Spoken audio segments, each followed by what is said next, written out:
Boom! Hello, welcome back, jump scare, to Still Hearts, our Sunday campaign, where, oh fuck, I forgot to do welcome to rollxplay, where we roll dice and play games. Yeah, I forgot that bit at the beginning. Terrible of me. Okay, we forgive you. Thank you. No, I won't give you inspiration. That seems wrong. Oh. We have half a group here today. We only have Robbie and Alex, but we're going to continue either way with the story. And to give us a bit of a recap of what happened last time, Robbie, if you could please. Well, we had a very tense session last time as the group continued on with their mission inside the casino to try to get Kaya, aka the governess, out. There was some very tense conversations and poker games had before Gil kind of started showing his hand a bit more, metaphorically speaking, as he did reveal that he kind of gathered all of the Crime Syndicate leaders to kill them. Which, fair enough. At least he's upfront about it. But at some point, the dome went opaque, so we couldn't see through it except for Ven, who ended up getting Kaya out to safety. However, the tensions at the table got pretty high, and some of the syndicate members left. Some of them got turned to stone and died. Courtesy of Gil and Isabella. But Gil had started to recognize who Fennel actually was. And after the table had kind of been emptied, they ended up having a conversation in which both Fennel and Gil got the full picture of what actually happened in their past.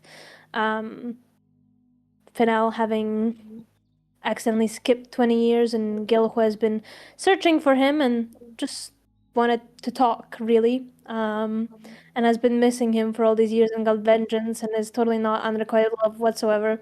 Stop putting this agenda forward!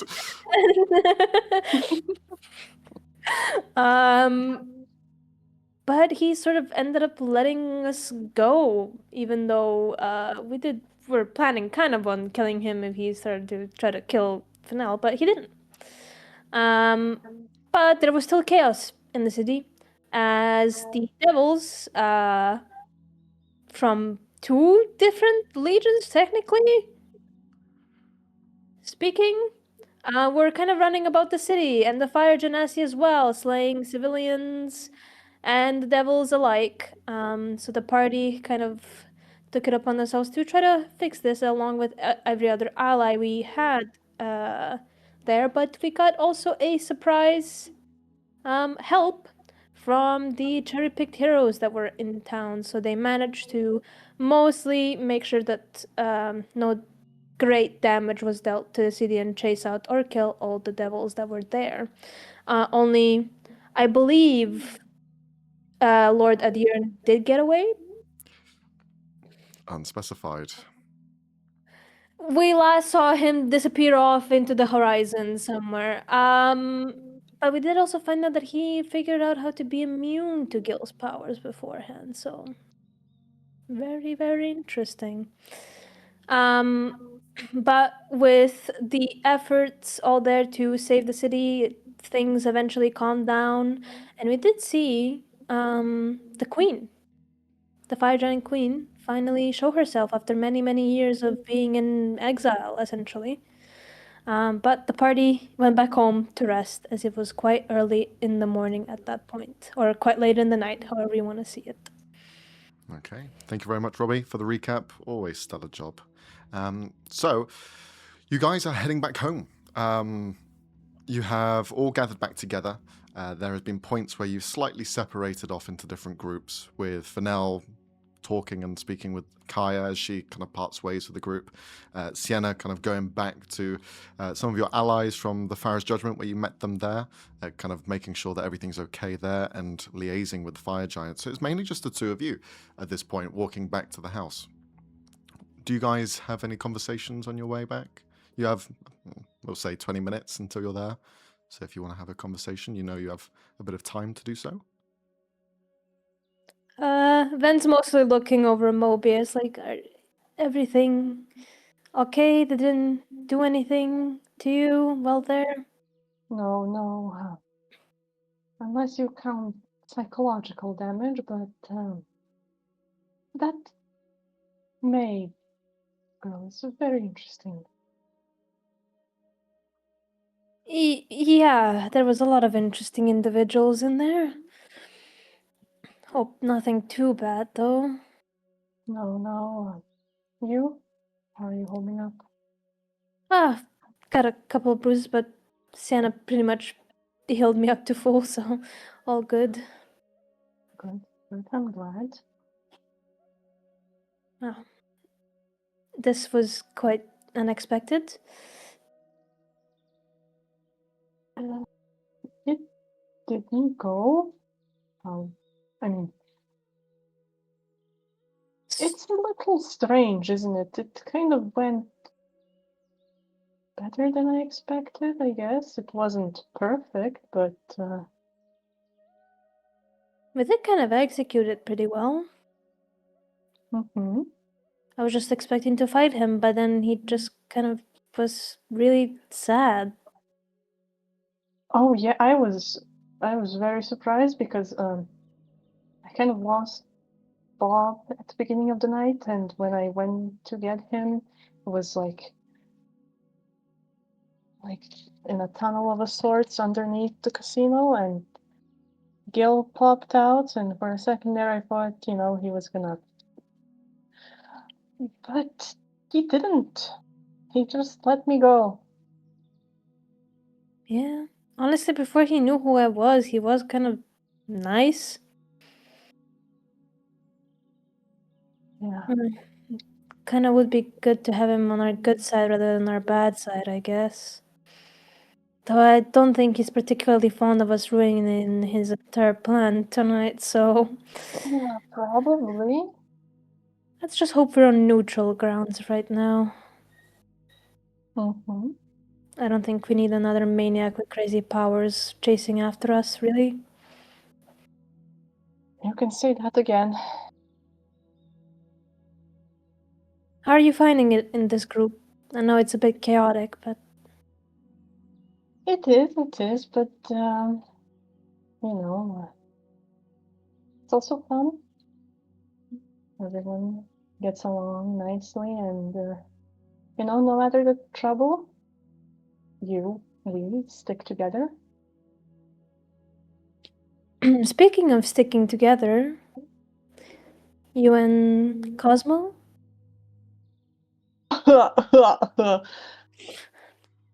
um. Yeah. Are you a thing?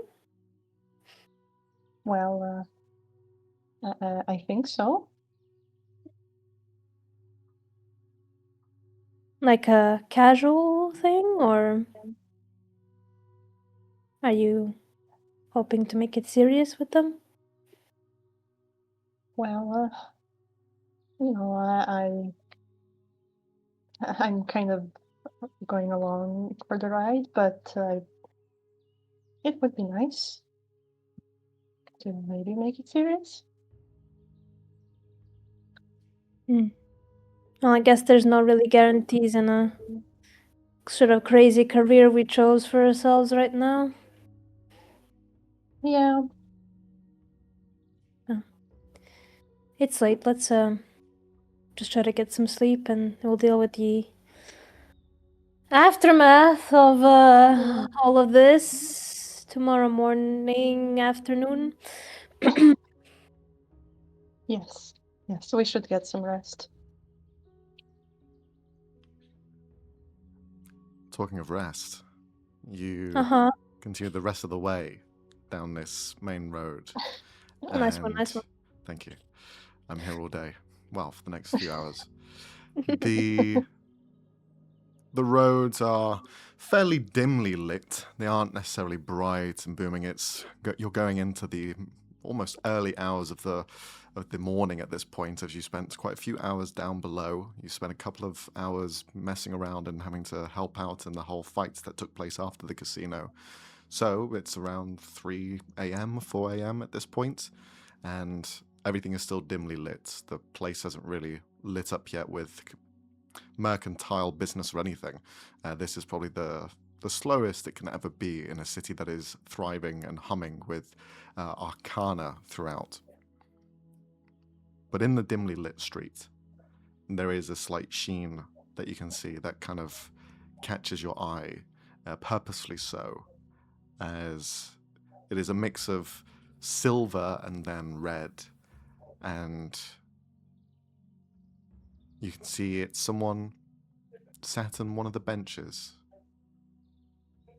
leg crossed over, sat there looking down their left-hand side where you're coming from straight ahead, looking down a narrower alleyway, one of the side streets.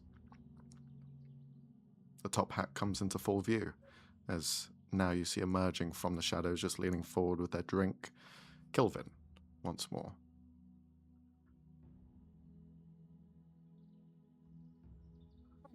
You can head on.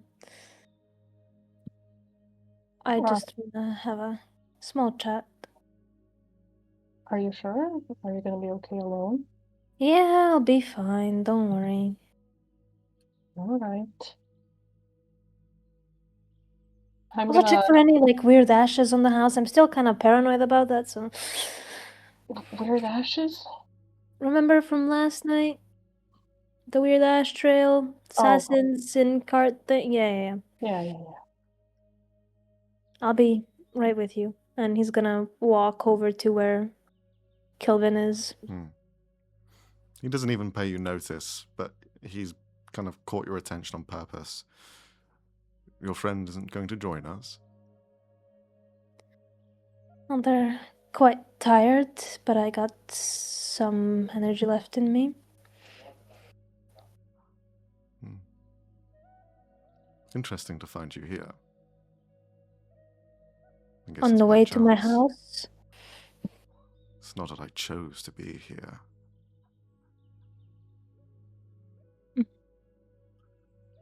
So, how'd you find the evening?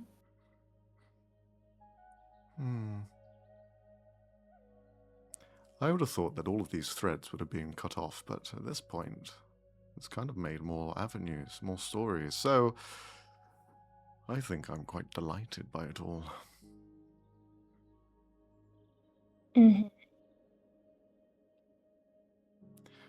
When you pluck on an element of string, sometimes it lets loose thinner filament. And I think that's exactly what you've done there. What it looked like, Gil was going to actually achieve something quite remarkable. But then something in him changed. What is that? Is that love? Is that adoration, kinship, friendship? What is that? Perhaps it's spite. Didn't look like spite to me. What did it look like to you then? You had such a clear view of the whole thing. Nostalgia for something that once was, maybe. A specific sort of love, I guess you could say. Sadness. Maybe grief.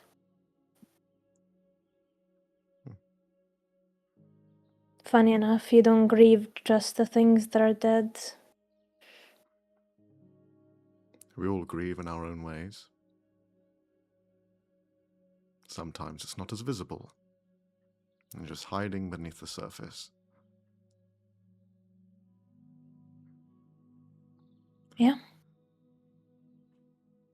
Are you grieving anything, Kelvin? Oh, of course I am. As I said, everyone's grieving. But someone else will be not so much grieving, but groveling at this point. And he just looks back down the alleyway. I'll look in the alleyway. Roll a perception check. Okay. 19. With a 19, you can see the shadows extend outwards, but because of your sort of affinity with them, you see a clearer picture than probably most people would. Even with your dark vision, it helps immensely. There's a T-junction at the end of this alleyway, and there is this dark as night figure that is rushing through at a fast pace and just disappears quite quickly. But then you can hear where the person had run from. There is some sort of scuttle.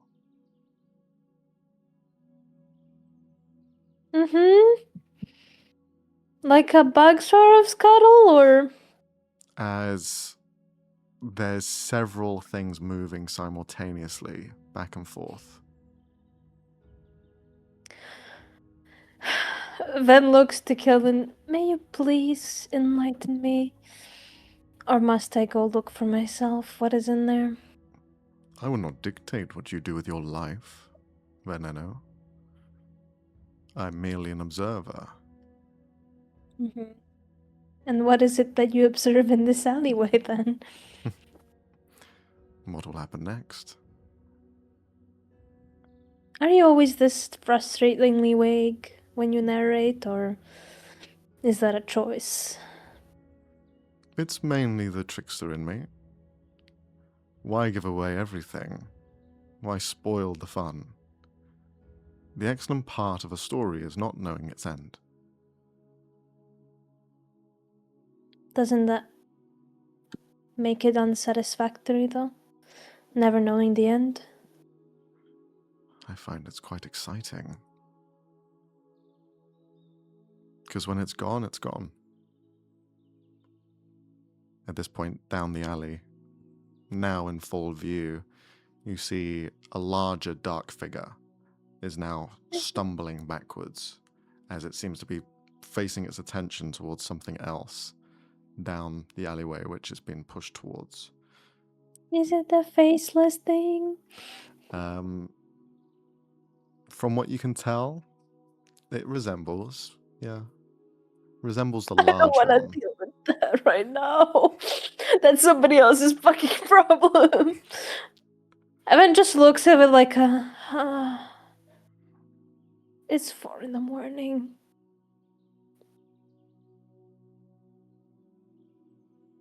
You don't have to do anything. I know. I know I don't have to. Would you like a Nobody drink has to then? do anything.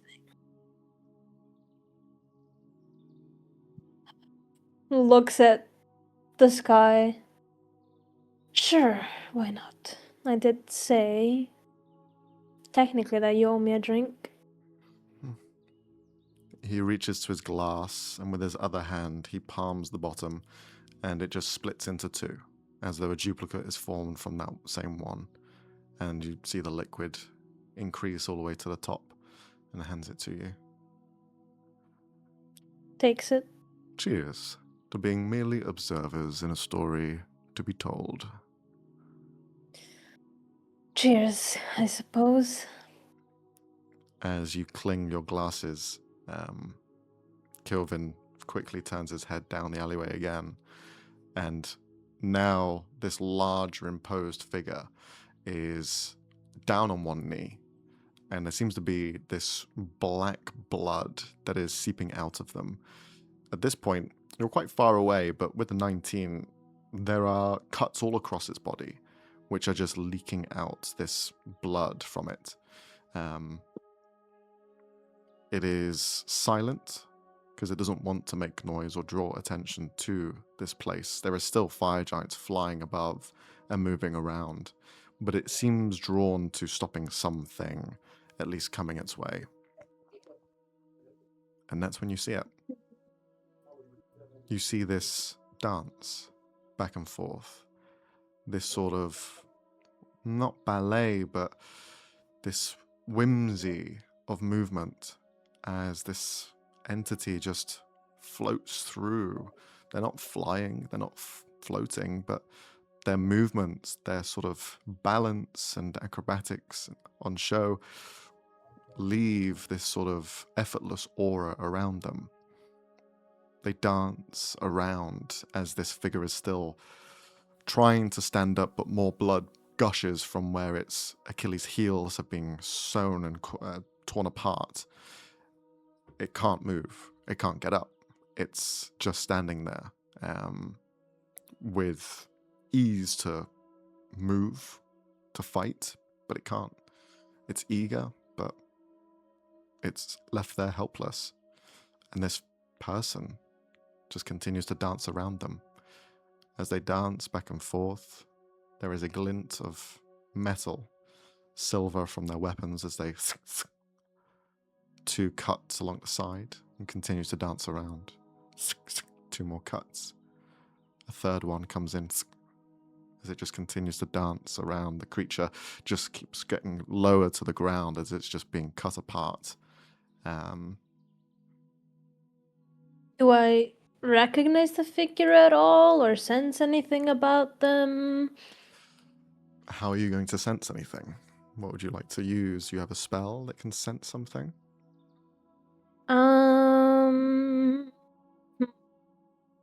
Can I try to detect thoughts for a bit? Just like surface level thoughts? You can try to. Is that what you want to do? They're not aware when it's just surface level thoughts, right? Surface level? No, they aren't. It's when you delve I deeper.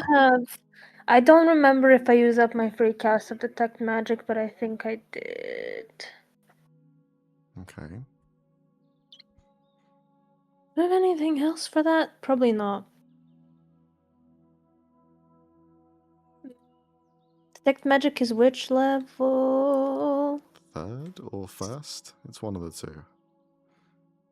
The spell magic is 3rd, so I think Yeah. it's 1st level. Mm-hmm. I'm just gonna cast it then using my spell slot. Fuck it. I do have some to spare. Just detect magic. Okay. Can you roll a charisma check? Okay. Just as like a blanket use of the spell. 23. All right. You pay more attention to this figure that's dancing around the large shadow monster that's here. This dark pelt of a beast that is huge in size, and in the last session had almost said they want to consume Mobius and their Matrix. But as you focus on the person that's there with him, there's no surface level thoughts, because the only thing that's there is music. You hear this sort of lovely arrangement of almost Renaissance style music that's playing in their head. It is a lower register.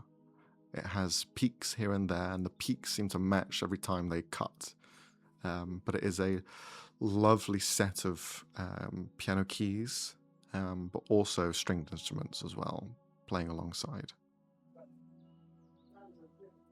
What's the general feeling of the song? Is it upbeat? Is it... It seems very melancholy. But it has this sort of build-up, the sort of crescendo that's never quite arriving. It's sort of building, and just slows back down and then slows. It never quite hits those high points that you'd expect there to be.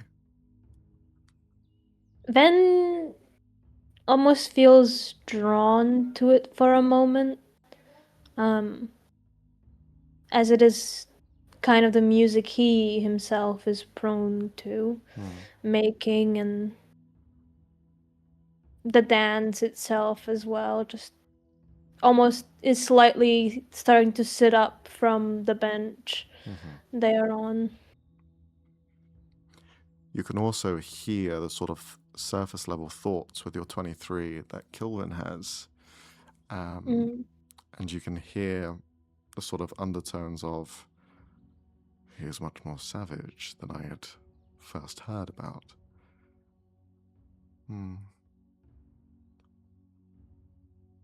Seems to know who this figure is, at least. turn to Kelvin and ask, "Do you know who that is?" But he's not gonna listen to his actual response, but what goes through his head the moment he asks the question. Okay. When you ask the question, there are two thoughts that enter his head. Yes and no. And he looks at you. It's somewhat complicated, but I know the myth. I know the legend. But this is different.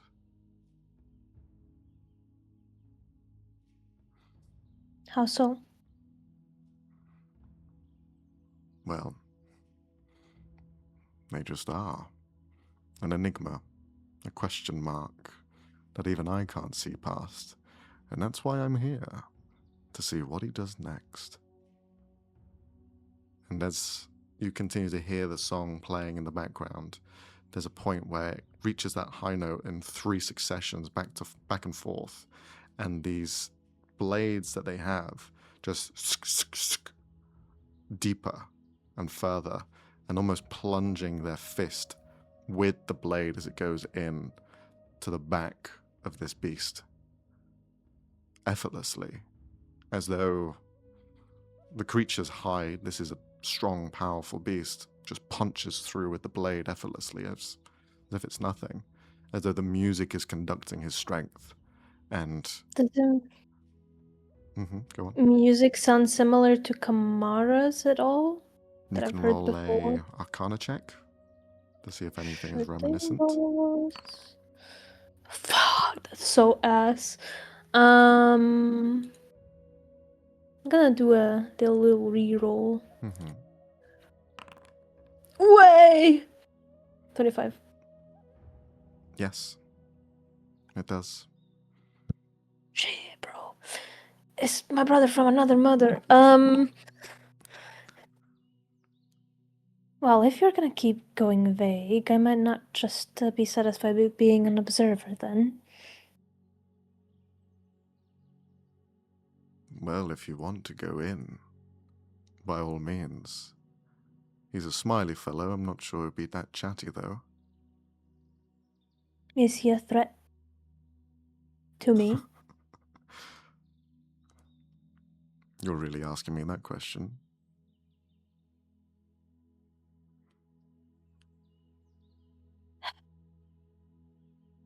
Well, I was looking forward to talking to you more, but maybe tomorrow is a better time for it when you're not preoccupied. I understand you found someone more interesting. Someone that's piqued your curiosity. Now you know why I'm here. You could come along. Hmm. Just as an observer, of course. Fine. I will. Then just for a moment has this very kind of like smirk on their face as they're glad their persuasion worked, and gonna approach slowly, carefully closer to where this person is. The final punch that had laid into this beast has now been pulled back out, and that black sort of colour is just drenched all up their right hand and down their arm up to their bicep. The creature slumps forward, its mouth just open, as the breath finally leaves it and is dead. It doesn't even bother wiping the blood from its arm. And at this point, as you get closer, you can see that this isn't the only blood that they have. Their left one is also covered in red viscera as well. They have been cutting through different people, it seems. But they stand there with this shortened breath.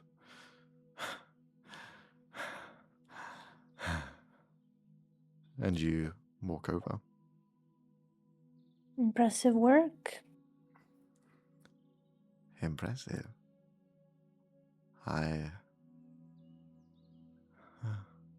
turns his attention to you. As they now turn to face you, you can see them in their full sort of coloring. Even though it is dark in this shadow-filled alleyway, you still see some details here and there. Curled sort of hair, kind of bunched up, nothing too long. Male, with this sort of very stern eyes that are wide. But the thing that stands out the most of them is their smile. The smile that can never be put down. It is a full sort of up, and the cheeks are bulging to the sides. And there is this sort of blue tape that is placed in several different areas across their body, almost like bandages of sorts, or just something to patch up and keep a wound tight. Can you roll a investigation check, please? Sure, bro. 20. 20. Because you are getting closer at this point, there is something about the texture of their skin which is different from most people. It isn't smooth, it isn't rigid, it isn't sort of any sort of skin that you've seen. In fact, it resembles more papyrus, a type of canvas painting material. And the skin itself is rigid in areas, but smooth and delicate. But you can see these sort of formations, the strokes of someone having painted this rendition. And it continues all the way through the clothing as well. They have this sort of lighter skin, but there is an air of cool around them. A sort of skirt formation around their waist, but a almost formal attire up top. As they danced around, the reason that a ballerina almost came into mind was because the skirt was floofing to the sides and gave that very ethereal look. But they are not wearing any shoes. They stand there with a sort of hardened look and a smile. Have we met before? No, I don't think so.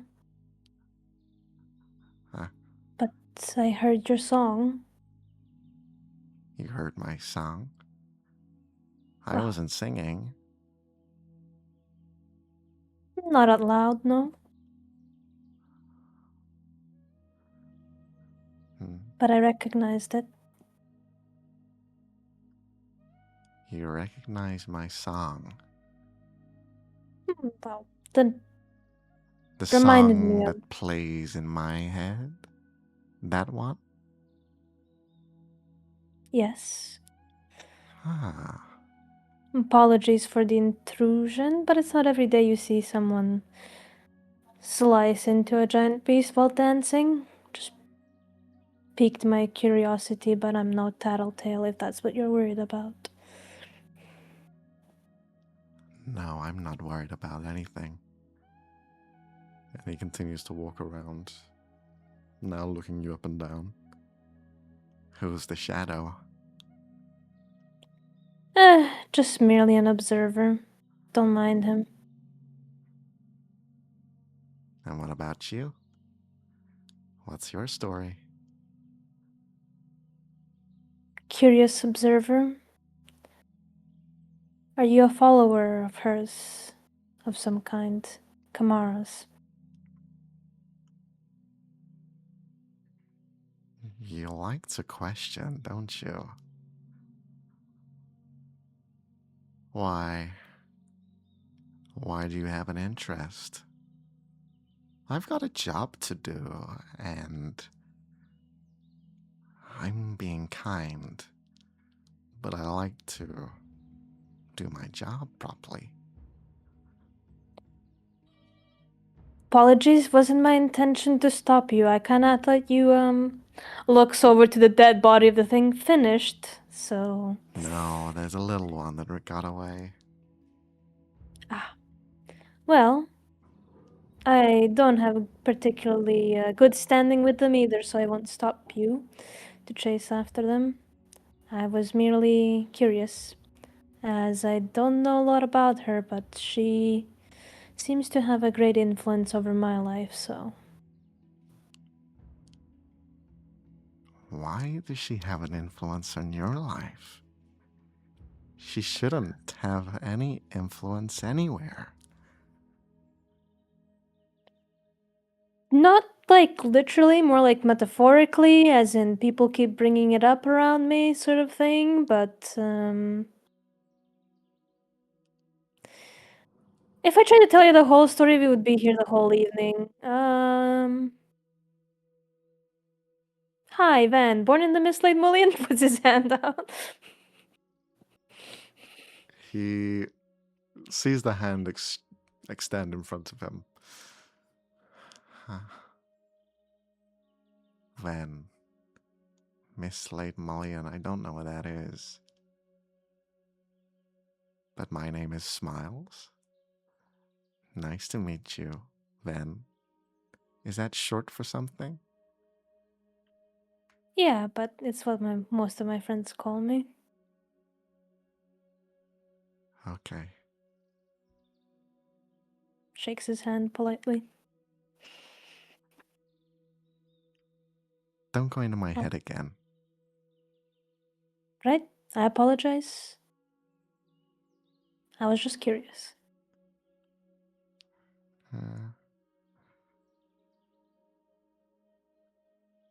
Well, the guy's probably gone by now. Unless... Do you have a way to track him down? It's a good fucking question. Well, I do have a spell that can read thoughts in the general vicinity of me. Or I could send one of my little guys to go try and find them. Do that. Just so Which I can one? finish my job. Either one, whichever one you think is gonna work. I give him the little dee-doo bird. That's gonna try to follow where the faceless fucking thing went. Okay. Can you roll a perception check on their behalf? Sure. They have advantage. What do I add to that? +2, we'll say. Okay. Oh my god. Roll 24. Shut up. There we go. Huh? Okay. Anyway.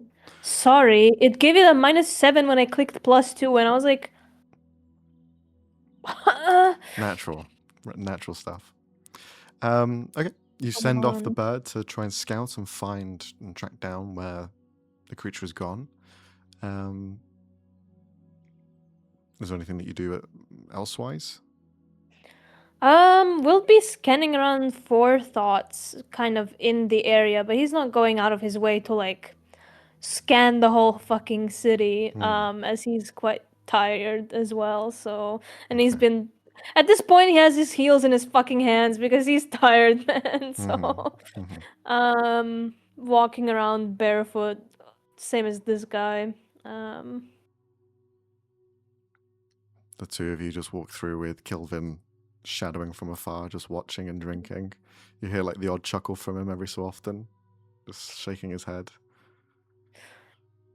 In his head, Van is just going, I hang out with the weirdest fucking people. As you're on this sort of tracking down, Mobius, you, on your way back home, hear this sort of crashing sound to your right, next to the bins. It kind of startles you for a second. Do you do anything? Yeah, I like turn around. You see this sort of pool of blood just pouring out from underneath the bins.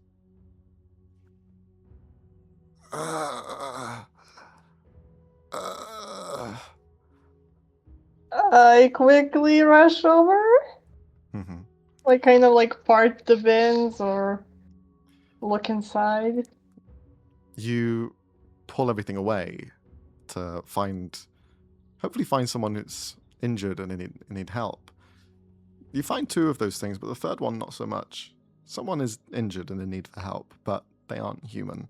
You see this dark, furred creature that has a singular mouth and no other features cuts across their body as they are bleeding profusely from having been attacked. And as soon as you uncover everything, puts their hands up to try and defend themselves. Well, easy now. I'm not gonna hurt you.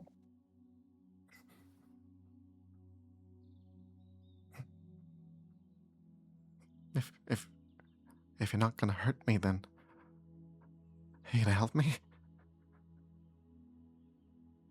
Well, I suppose I can. You don't look in too good of a shape. No. I've been too far from home.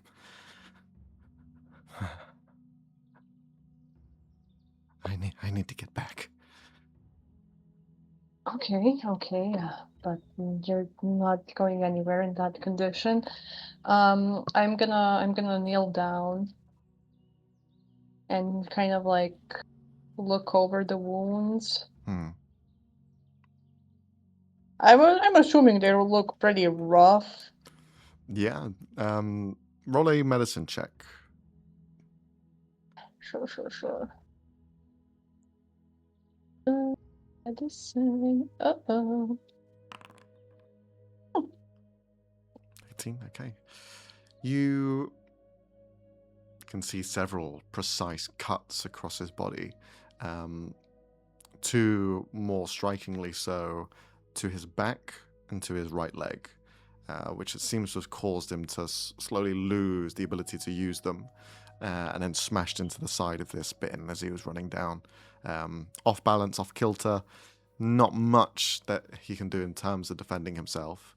But as well, the creature itself, you've never seen anything like it, but in terms of what it is, it's a creature from perhaps the Underdark, somewhere deep below the ground. This is a creature that seems to have all of its faculties in order. You've seen it participate in the casino game. You've seen it out and about walking. You've seen its compatriots that try to eat you.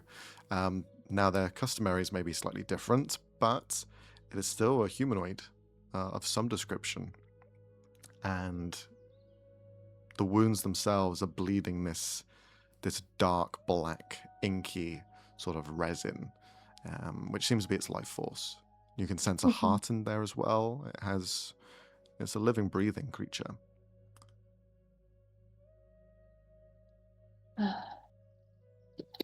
Okie dokie. I'm gonna cast Cure Wounds. Okay. On. You cast Cure Wounds. What does this look like? Describe it to us. Ooh, okay. So like Mobius puts his hands like to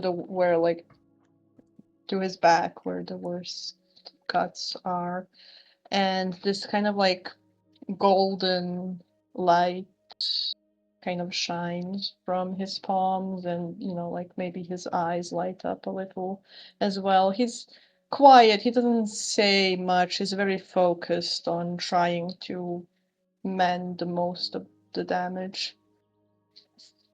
Okay. As this energy seeps through, you see the wounds sealing up. But they seal up with an almost fleshy material instead of the fur that's there. Kind of like when you were to shave a spot off a sheep, take its wool out from an area and you see the skin underneath. The skin represents a sort of whiter creature underneath. This fur that's here that covers its entire body seems to be black in color. So there is a white and sort of black distinction here. So as the patches are closing up and you're clearing some of the wounds, there are just patches of white across the rest of its body. One thing you also notice is as you're healing it, it seems almost frightful of that energy that is building up in your hands, but knowing that it's in need of help, it sort of looks and gives a nod. And there's almost this gratitude, this feeling of, oh, I guess it wasn't that bad, as you heal him. But he's still sort of laying down there. Can you also roll a investigation check? Of course. Investigation. What? Okay. I hate these dice. Their body is slightly odd. There are points where it seems to expand and retract elements of its body. You're feeling around, and it doesn't feel like there's much in regards to bone structure. If anything, it seems almost like the arms have bones that are more hollow than filled. And in fact, there's a point where this almost feels like a sort of exoskeleton rather, so on the exterior. So even though there is skin, it seems to be almost a harder version of skin. Interesting. If there is a better way to describe this, I'd say it would look like a third version of a sea urchin, where you have that sort of harder shell over the top. But they try and stand up. Thank you. Do you have anywhere that I can go? I will pay you. You don't need to do that. If you could just tell your friends that warforged are not for eating, that would be payment enough. Oh. Your iodine crystal. He gestures towards your chest. I apologize for my friend. He is always hungry for souls.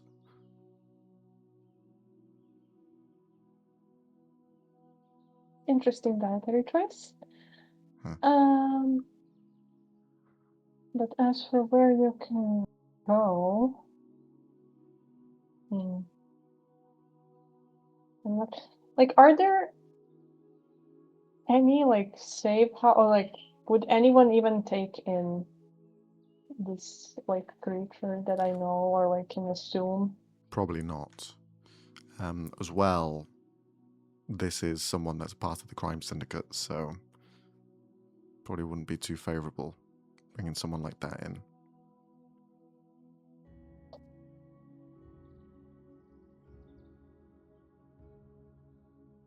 Can't you just hide out somewhere? I would preferably go home, but I'm too weak at the moment. I expended everything I had getting here in the first place. I need to wait a day. But he's coming. He'll be here soon. Who? Someone after you? Yes.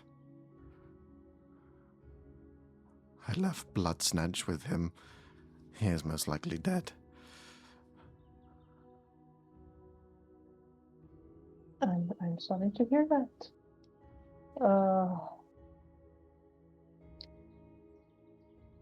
Fuck me, man. What do I do with this creature? What do you want to do? Bro, I'll put him out of his misery before this guy gets to him and dances all over his corpse. Jesus Christ. I can't. I already healed him up. That's so funny. He's the fucking face. What are you doing? You heal him. He turns around. You pull a Glock out and dome him. Imagine. Psychological torture, bro. Fucking hell. This is what you get for being a chill guy.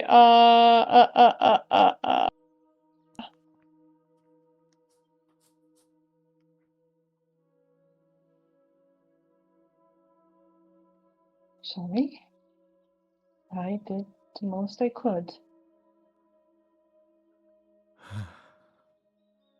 Okay. Well, thank you. I can see why your matrix is built for you. And I'll stand up. take it as a compliment, I guess.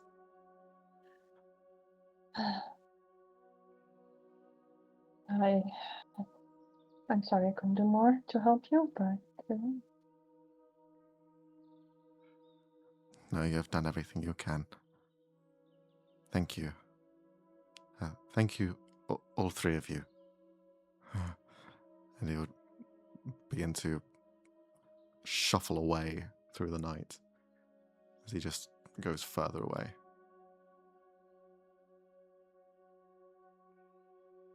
Is there anything else you do, Mobius?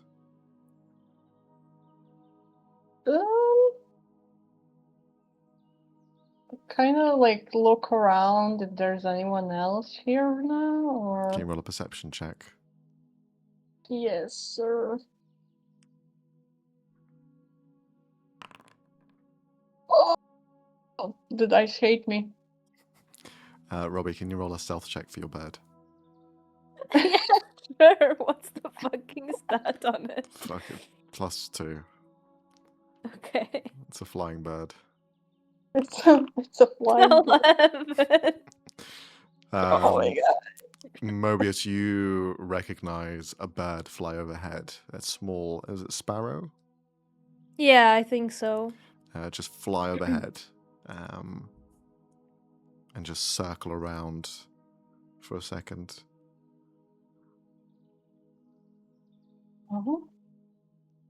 Kind of like looks up at it.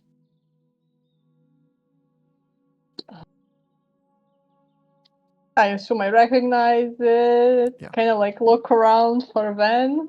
Okay. Can you also, Robbie, roll another perception check for the bird? Sure thing, boss. Does it still have advantage? Yeah. 17. Okay. Robbie, Alex, can you roll a d20, please? Yes, sir. Oh no. I'm sorry for the venom thing.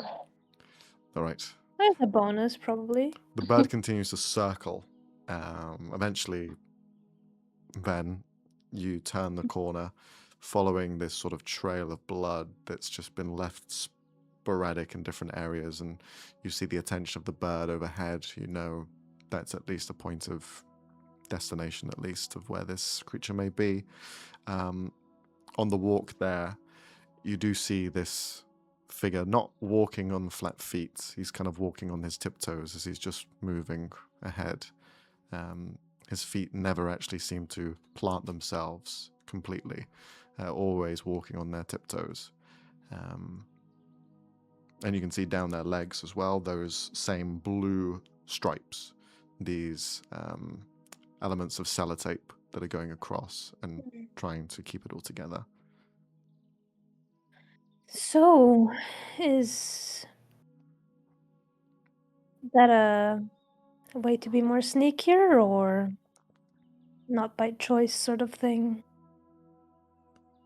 He gestures towards the blue tape that's on his arm as well, and he'll pull it back, revealing what's underneath.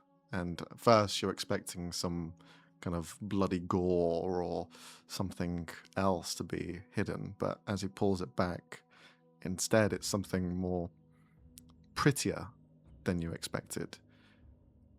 Small petals from a red rose infinitely pouring out from this cut. I don't bleed like the rest of you. Do you heal like the rest of us? Or is that also a no? No, I don't. Okay. Well, the bird seems to have spotted something up ahead. Great. Wait, Do I recognize that it's my fucking street?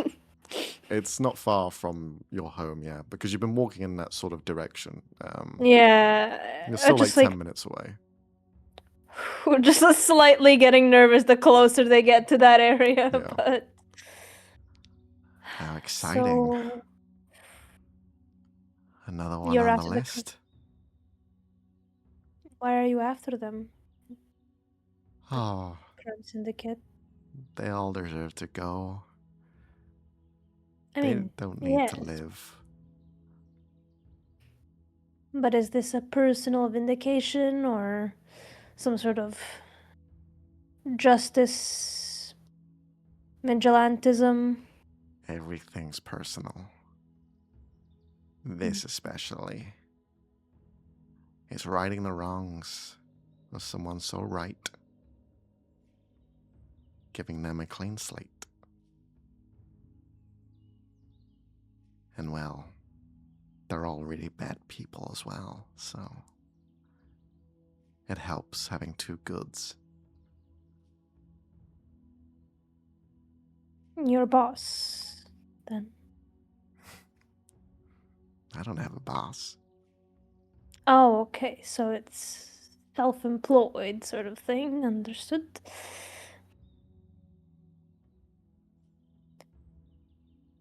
Well, are you...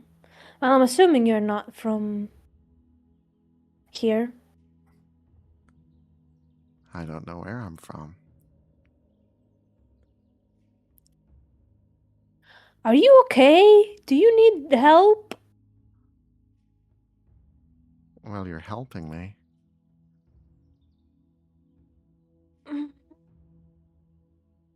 Complicit Just- in a murder as well. Not your first rodeo? Kind of was in the casino, ready to kill most of them, so you know. I think we'll get along then. I suppose so. Just like, fuck, I'm fucking getting along with this freak. What's wrong with me?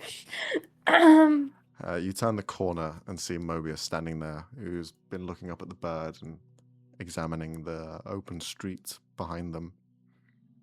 Mobius, you see them. Hey, Mobius. Made my new friend, Smiley. Smiles. Miles, right, sorry. Fucking dick.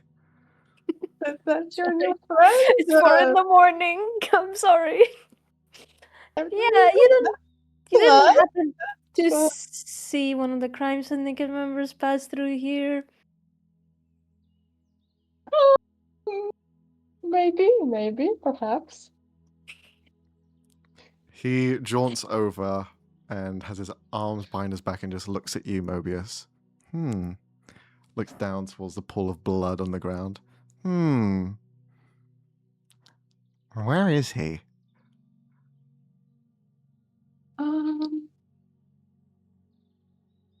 It kind of like looks over to Ben, kind of just like They're just kind of looking at you expectantly, like, bro, where the fuck are they? Like, please don't tell me they're in the house.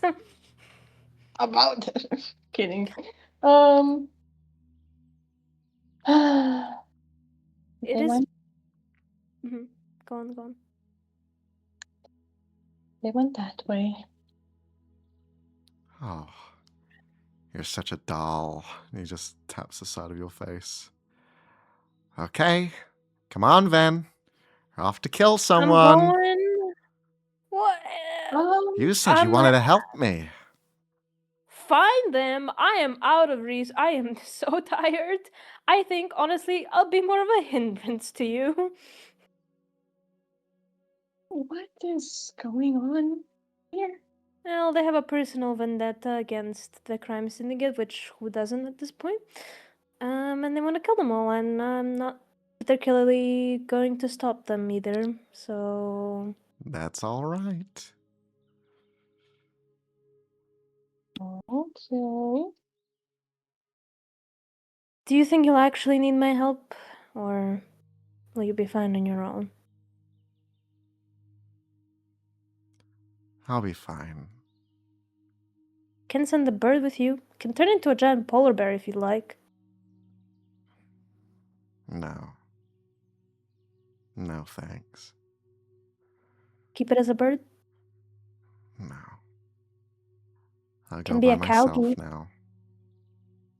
I think we should just go, man. We had a really long night. Kind of like starts. Yeah. Um, All right. Well, good luck.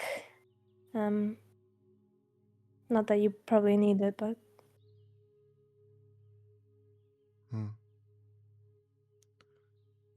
will you be Goodbye. staying in town after this? Okay. No. No, I won't Well, be. it was nice to meet you. His eyes narrow at you. Sure. It's not lying. And he'll just continue walking off into the dark.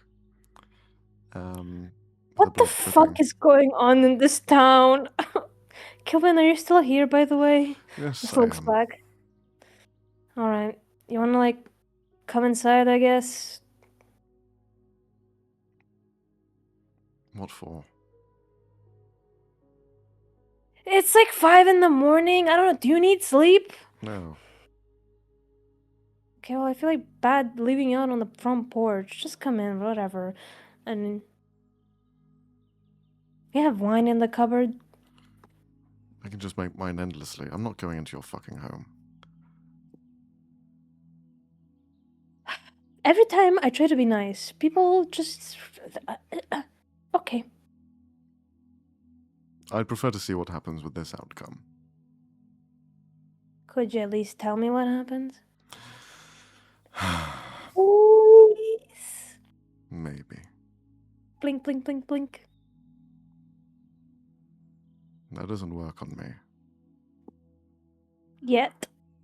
Never. And disappears. We'll see about that. Just out into the air. It's just the two of you left. Yeah. Was it in the house? Are you asking me? Yep. Just very tiredly. No, no. I Okay. just found them, pull up their own blood. Get some pity on them. Don't. They kind of embody dead people and puppet them, and not for good reasons either. In my defense, I did not know that. And also, there was an injured person on the street. I couldn't exactly turn my head and go.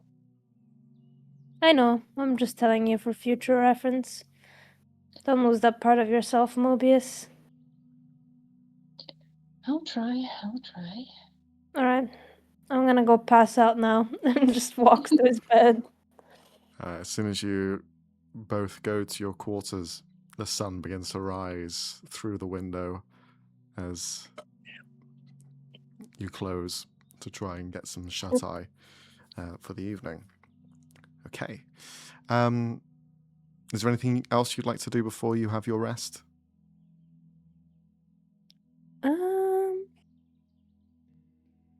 No. What, is Fennel back? I'm assuming he is. Yeah, he will be at this point. Okay. Cuddle. Go to bed. Sure. Alex, for you?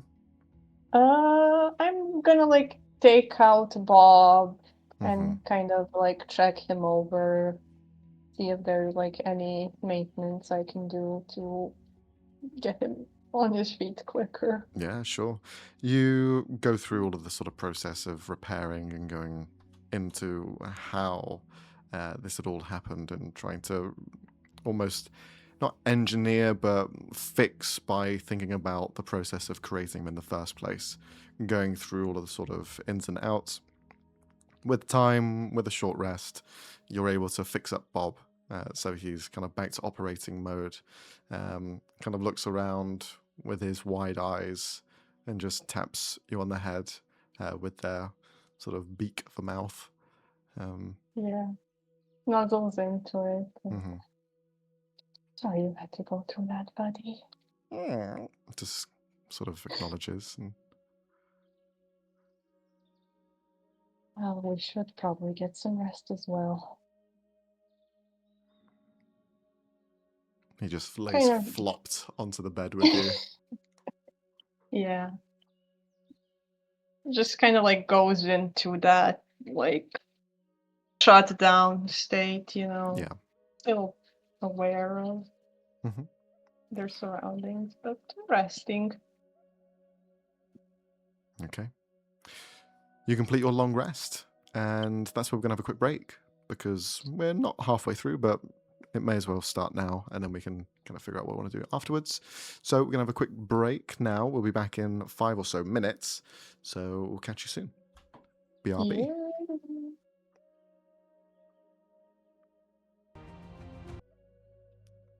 And welcome back.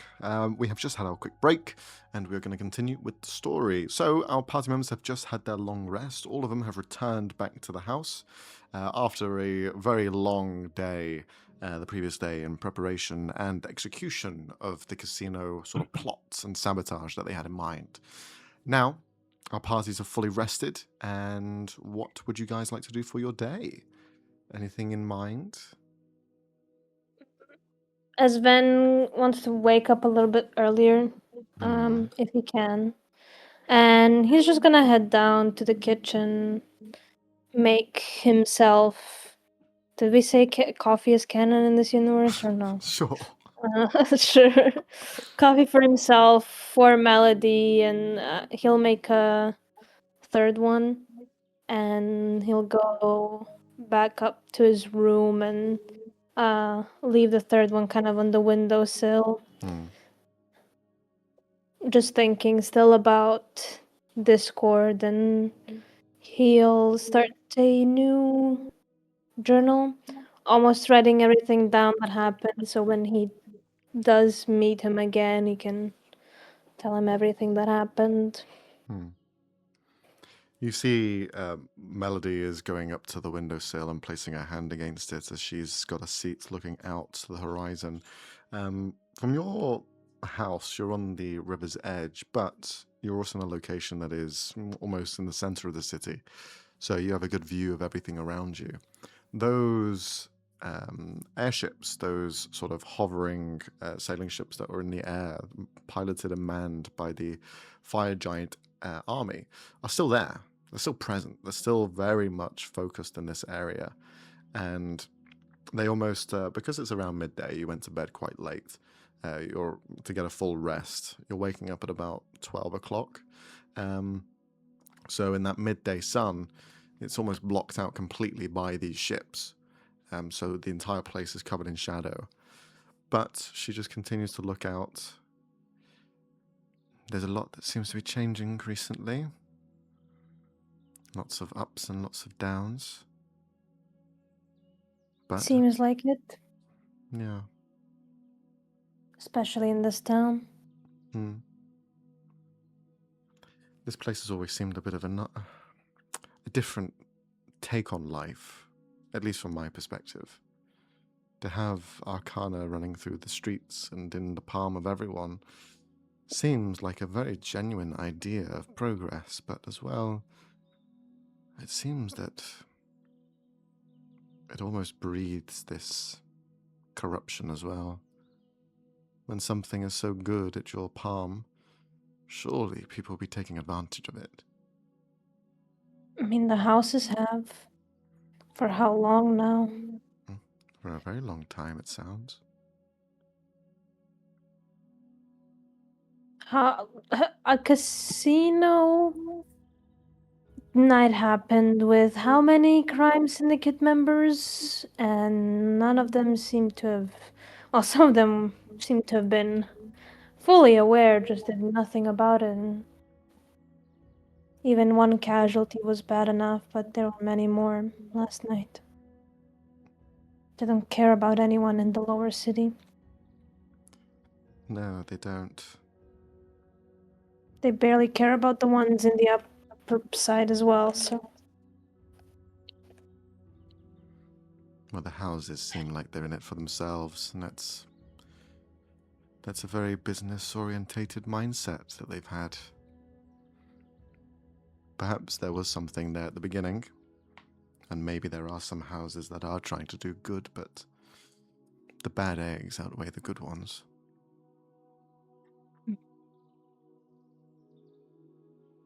Is it our place to get involved?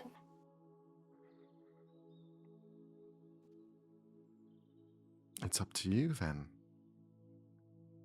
I mean, I want to. You've seen how people live down there. I know, and you have gotten involved. You've helped out a lot of people. But the city is large. It's like putting a band-aid out on an open wound. I only helped a little.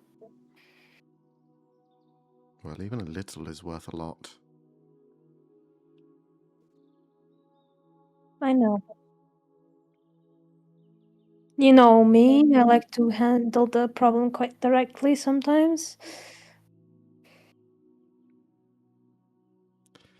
Necessary. Very much necessary. Yeah.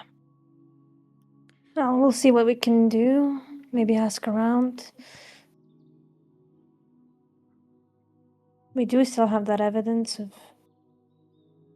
Frederick being involved in with the houses, them having knowledge of all of this, the crime syndicates working in the city. Could help bring at least one of the bad actors down. If they haven't been already. Bring them back down to reality. Humble them. Yeah.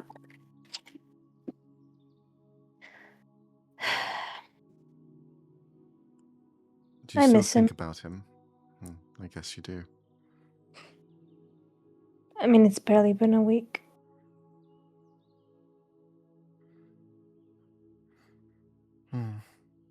He was always the more upbeat out of all of us three.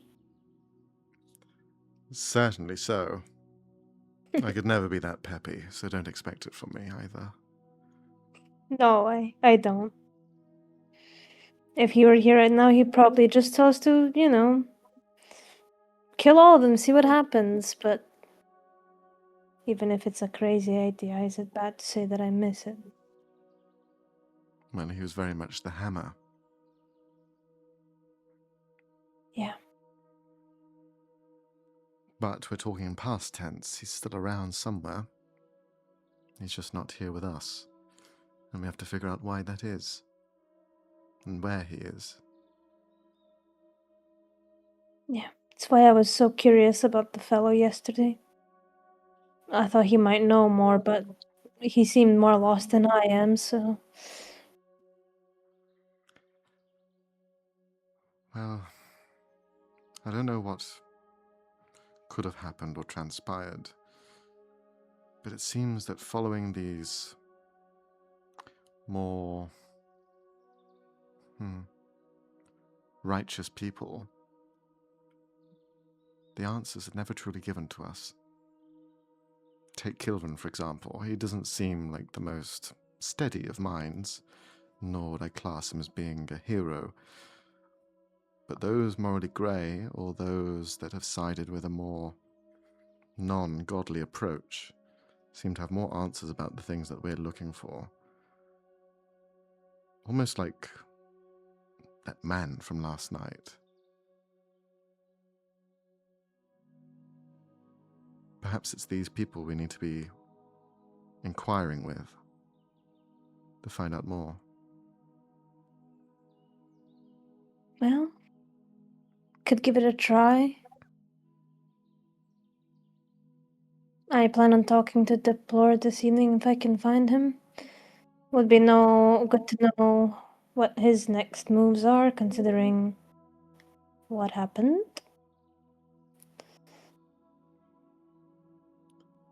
Will you be telling Fennell about this mystery man last night? I mean, Might as well. I don't see why I wouldn't. Well, a couple of reasons why. He seems to be on a revenge quest, seemingly hunting down Crime Syndicate members. No matter if they have disbanded or cut ties altogether. He will most likely go for Gilgamesh next. Or at some point, at least. Is that something that you want for now to pursue? Or to know about? To even incite the idea? I know you love him. But is it worth throwing him in danger for something that, well, from my perspective, isn't worth it? That man gets himself in danger anyways, but I don't know. I'll think on it. Besides, he said he's not even gonna be in town today, so... And that music that you heard, I've heard it before. Mm. It never ended. In fact, it was always the same.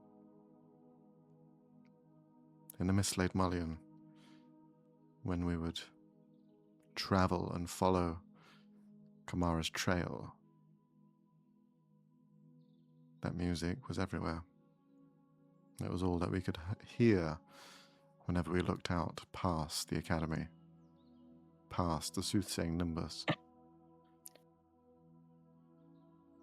What did he mean by she shouldn't have any influence? I'm not sure. Perhaps he is meaning in an almost literal sense that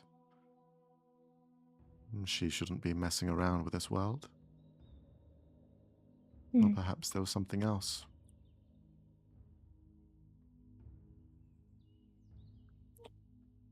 We can never get out of trouble, can we? No. Alright, well, let's... But this all does seem to be leading towards something. Whatever it is, all of these lines are converging to some end point.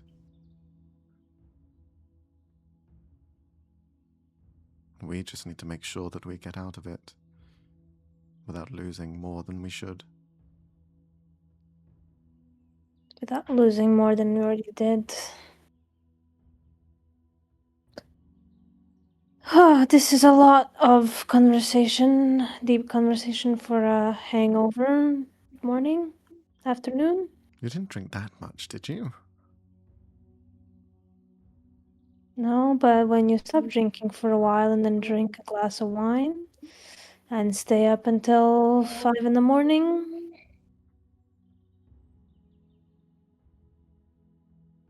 you know. Right. Well, take it easy then. Oh, shit! Oh, fuck! Fuck! Where the... Oh, sorry about this. We'll be back shortly. I don't know how this works. Tudane! I'm now recording, so in the edits, I'll cut this out. Crossover technical difficulties from your bingo Fucking card. hell. Fuck, bro. Jesus. Yeah, so the stream died. So everyone watching live, apologies. But we're going to record the session either way, and then in the video on YouTube, you'll be able to see it. So if you're watching this now, hello YouTube, because this isn't going to be anywhere else.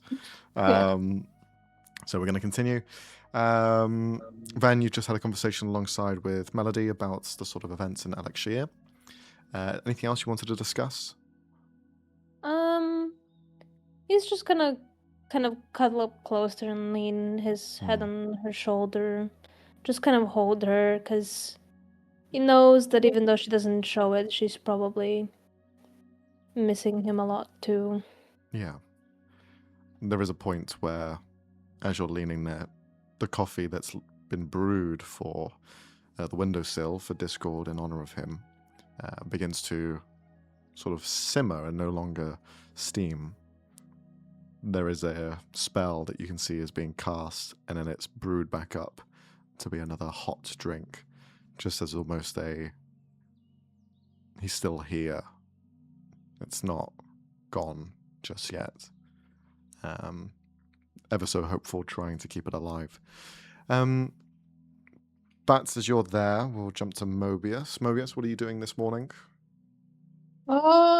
I feel like kind of trying to get some sense of, normalcy back, just tidying around the house a little, maybe like probably joining the reconstruction efforts, since I assume there's gonna be some.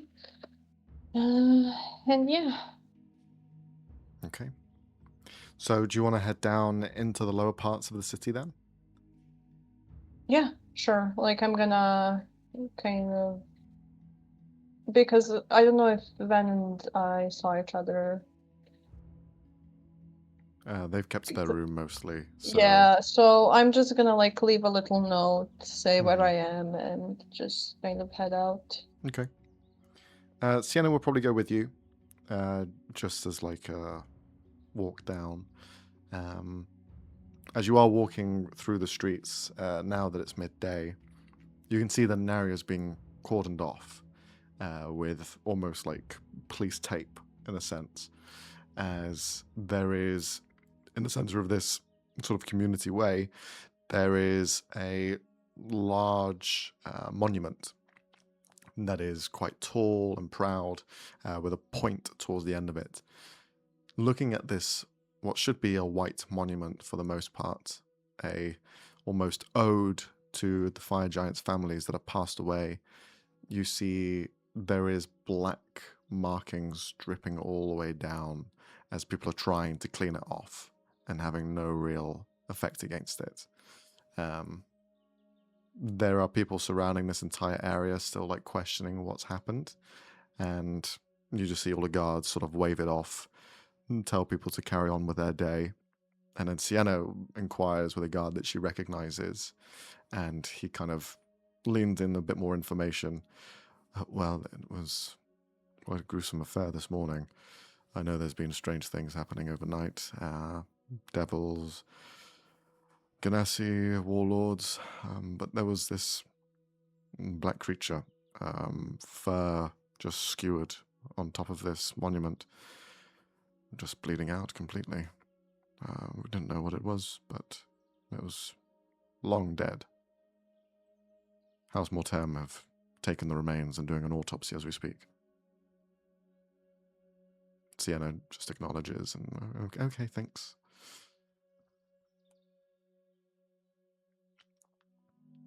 Mobius kind of looks at it for a second, the smear of what once was a creature, and just kind of... With looking at the blood, you recognize from the day before, or earlier this morning rather, the same black ink of blood. But there is no body here as it's been taken away. Yeah, kind of like shudders a little and quickly moves on. Okay. Moving on down to the lower levels, there are fire giants and guards around every corner, but they aren't causing these sort of military zones. In fact, everything seems to be quite open still. People are allowed to walk through freely. There is no interruptions in regards to who can go where. Not like there are barricades in place, etc. Everything is allowed for anyone to walk in and out. But on occasion, at these mercantile stores or these shops that are listed around different points, you see there are raids that are happening. There is a cordoned off area where fire giants are standing beside and telling people to look away, while other guards are seemingly entering and arresting several figures, pulling them out of shops, tying their hands behind their back, and then at that point you see these platforms rise up and take them up to the sky ships above. There seems to be a lot of these platforms that are just flying up in several positions. Definitely seems like some sort of overnight militia has moved in and is trying to deal with something within the city, removing a lot of pieces from some sort of chessboard. You can have your own theories as to what's going on, but that's what you're seeing at the moment as you head down. By the time you find the staircase leading downwards, you can see the guards are currently stopping anyone from entering. As you approach with Sienna, she'll just speak to them. We're here to help out with repairs and whatever's needed. That is not necessary. We have everything under control. The entire space downstairs is being completely fixed and arranged. I don't think there will be much that you can do to help. This is just an effort of relief at this point. She'll look towards you, Mobius. Do you still want to try and go down? Well, I mean, we're already here, and we did take part in what happened last night. I feel like, we should try to do something at least. She nods along. We would like to help still, with whatever's possible. Fine. Just be careful. There's a lot of unsteady ground around the area. Won't want you getting hurt. Please, follow me, and he'll lead you down. There's still smoke in areas. There is still damage. You can see claw marks from a dragon that's run through the staircase way. Strips of lightning has carved into areas of stone. Whatever dragon had come through the previous day, they were not gentle at all. They went through like a wrecking ball to the final destination, where eventually they got to the casino. The entire space down here is filled with buildings that are being looked at, being secured. There are people that are being escorted away from them as this place needs repairs. It needs to be cleaned up. The wake of the destruction, including the beam, this breath weapon from the dragon, is still seen everywhere. You still see that carve in the ceiling above. You see the street itself has elements of broken rubble everywhere.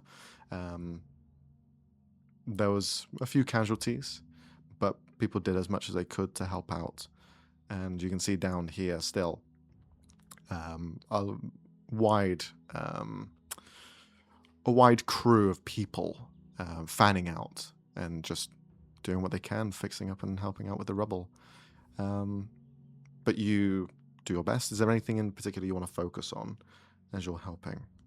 Well, since they mentioned the ground instability, I'm just gonna, use the magic rock.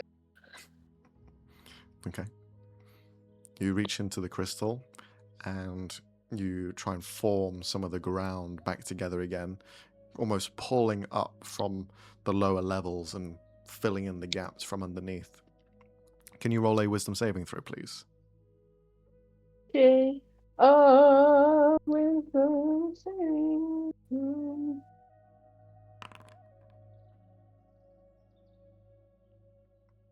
Okay.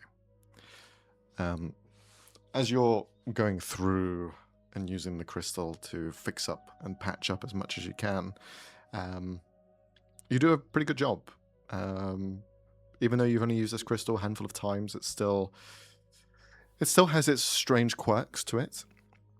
You're using this, what looks like an iodine crystal, but has more potency than what you're used to with your matrix. And harnessing that energy for your own and conducting the ground to form is hard work. But you do it. And everyone else is shifting around and trying to fill in whatever you need at this point, since you are molding the earth around and trying to fix up as much as possible.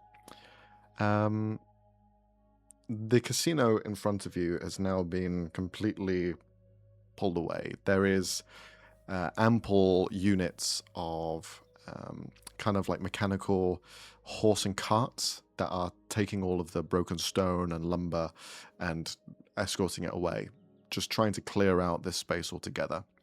And after some time, as you're here repairing, that entire space is completely cleared, and it leaves this large open area, which was previously used as a very snidey, dingy establishment, but now is open to anything being here.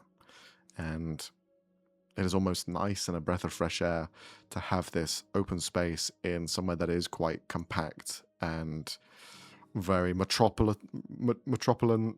Fucking hell, I can't even say the word. Metropolitan. I know it. Yeah. But even compact up top. So it's almost sandwiched all together with earth on both sides. And the few people that are here, the few people that live in this area, you see them gravitating to this open space and almost stretching for the first time in a very, very long time for them. Is there anything else you'd like to do while you're here?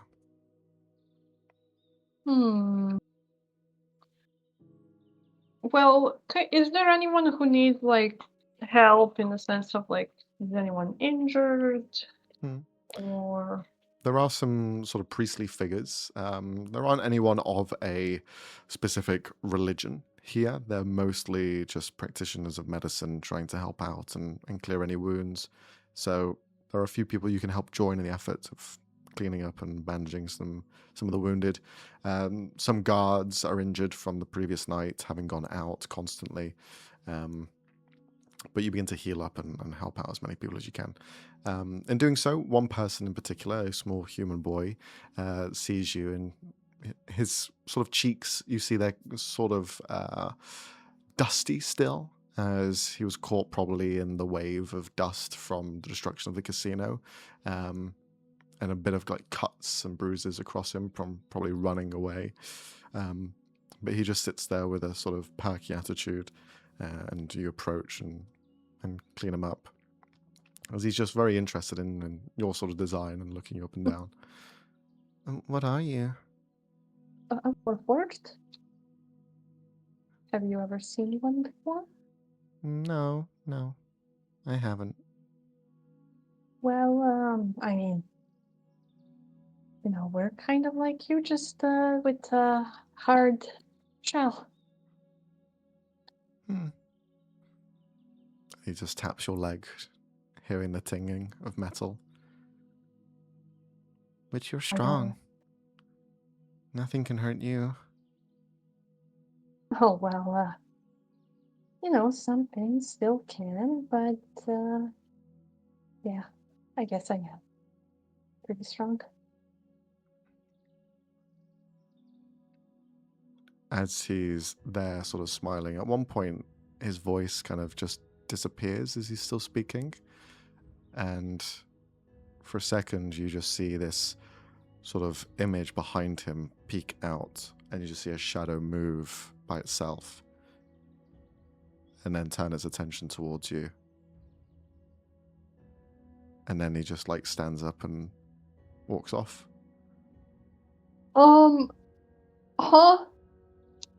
Kind of like turns around. Is there someone like behind me? You turn, there's nothing. You look back to where the child was, and that shadow's no longer there. At all? Like they just like. No, nothing else is there.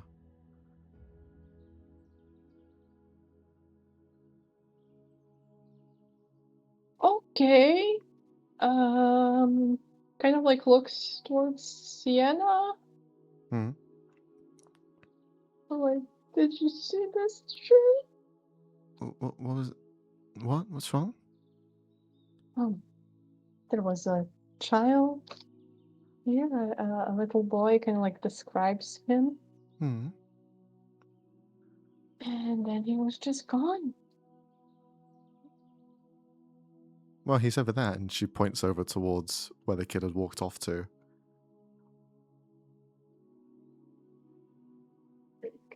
Okay. Is everything okay, Mobius? Maybe. I think he kind of just stopped talking and then just disappeared. And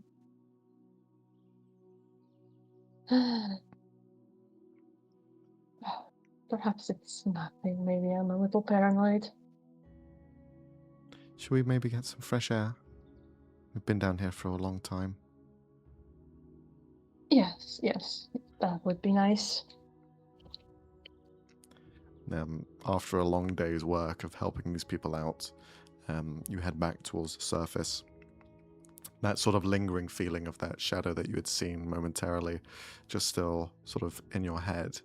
1 minute they were there, just poking out from behind this child, out of nowhere, out of the blue, and no one else has seen it, but then gone. Oh, I don't like that. But you head to the surface. We'll jump towards Ven. Ven, you ready yourself for the day? Where'd you end up trying to go? I think he'll, for the earlier parts of the day, head where the slums are and kind of, especially where he would have held the concerts to raise the money and stuff, and see if there's any sort of cooking he can do, as a Sure. just to help the people who might be injured and can't do it for themselves or just need food for free, essentially. Buy extra groceries, see, kind of try to uplift the spirits there, if people are seeming too gloomy. Yeah. In looking around and getting a good air for everything that's happening here, you can see that there's been more presence of these types of relief funds since you started them. There have been more institutions that have placed themselves here, more aid towards these levels, but you've spent some time on this lower level, and although they're quite squat, they expand all the way across the city. And at this point now, as you're here and have spent more time looking around and speaking to people, some of them even mention places beneath this one, other layers that aren't really remembered or spoken about by anyone else. There seems to be almost more forgotten spaces beneath this level that not even the common folk on top know about, and those people are rarely seen as well. He'll try to head to there then to see if maybe they need help, or if nobody's injured or really hungry, he'll try to put on a little play for the kids if there is any there. If not, just talk to the adults. Okay. See if there's any help needed elsewhere.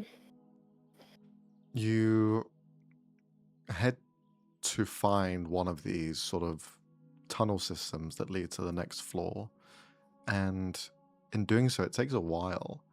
There's even a building that blocks the staircase that leads to the second underground layer, and even that's quite dusty, not really seeing much use or movement.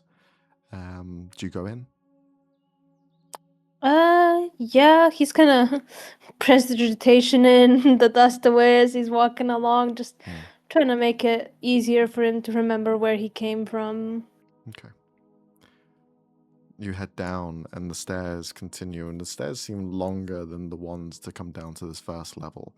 You're having to go much deeper on this one, and there are scuttling creatures that just move around like rats and other vermin that move through these areas, and the smell is just so stagnant and is so just overwhelming at points that for anything to live down here, for anyone to live down here, must have no sense of smell whatsoever or any life at all, because this place is pretty dank and pretty dark. And as you're heading down, you have your dark vision, which allows you to see some elements here and there. Can you roll a perception check as you are going down? Sure. 18. 18. With an 18, the stairs eventually stop and are broken up even, and you're having to leap over areas to get across because the stairs aren't maintained, just like anything else here. But at the base of these stairs, where it does open into another larger room and more side streets, there are cobwebs everywhere. There's no care or attention here, and it's almost the same as the level that you were just in, but this time everything is much darker, much gloomy. The buildings are much more rotten and broken apart. This seems to have been here longer than the top level. And there are people here. They're far and few in between, at least. No one wants to be on the streets, because that's where the rats are. That's where all of these little beasts are. But as you're walking around to try and find someone, you come across a sort of kid that is just covered up, hiding itself in the streets, just kind of playing along. Do they seem to have anyone tending to them, or are they just alone? It seems to be alone. Approach very slowly, carefully. Hello. And begins to run off. Wait, please. I don't mean no harm. Just runs. And he's gonna follow, and he's gonna put like a cupcake or something he has, like a pastry on him. Here. Just keeps running. Can you roll a persuasion check? Sure. I'm gonna re-roll that. Thank you. Okay. It reaches this sort of T junction. Well, rather than the T, it's an L going off to the right. It stops as it sees you having this sort of cupcake in hand. No sense of smell the kid seems to have, just hears the word and is almost drawn to the attention of a very colourful, small, sweet dessert that it can probably just barely taste. Hasn't approached just yet, but will walk up and slowly begin to crawl to you. I really mean you no harm. I was just worried because you were alone. Do you know where your caretakers are? Or do you have any? Doesn't seem to react. It's just holding its hand out. Place it gently in his hand. The hand itself, you see only 3 fingers. And it's not like they're missing. It's like they're joint together.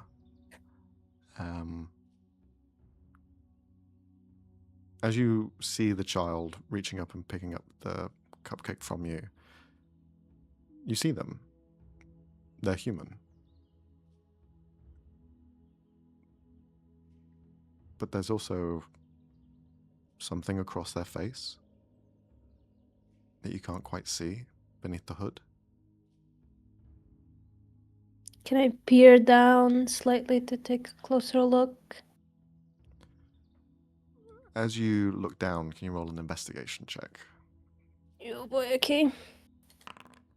19. Okay. You crouch down, and you can see this sort of purplish looking printing across the left-hand side of their face. It seems like it's a birthmark, but the reason I said printing is it seems to have been inflicted on them. And as you're looking down, they're eating this cupcake, scoffing it down quick. And it moves. That purple seems to move across the face like it's an ocean. It's a layer of water that's just rippling across. And as it finishes, it just runs.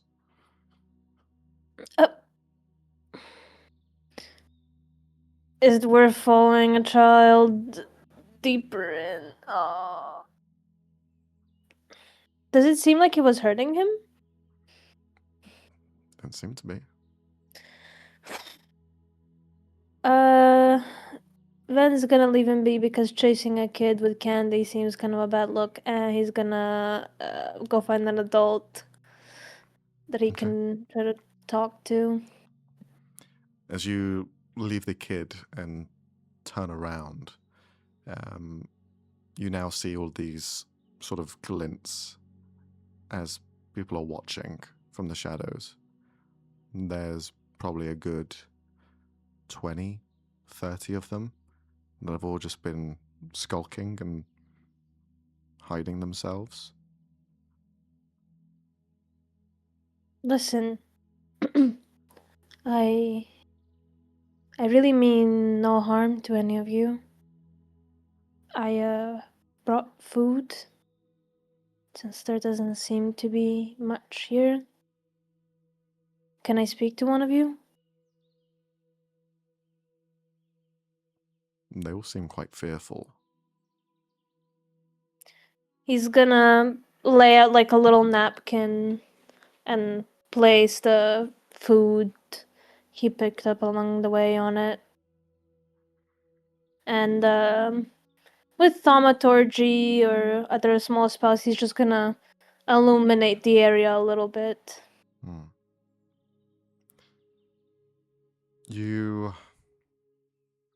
Can you roll an insight check? Okay. 21. A few of them are running away. In fear? Yeah. And those that stay, you see almost paralyzed in fear. One of them looks at you, and their expression just continues to grow with this sort of dread as they look up behind you and turn and run. It's right behind me, isn't it? I turn around. You turn around and you're in the same spot where you saw the kid before. This sort of L wall. And as you turn to see the longer part of that wall, there is a drawing, a painting. Something that has been placed on these walls for a while now, as the paint has sunken in. And you only see these large yellow discs, 2 of them, painted on this huge wall, like graffiti. But there is contours in it. There is a brightness that's there. And this sort of frown, this anger that it portrays, this view of terror and vengeance. And you look at those big yellow discs, and you see your own eyes drawn and painted on this wall.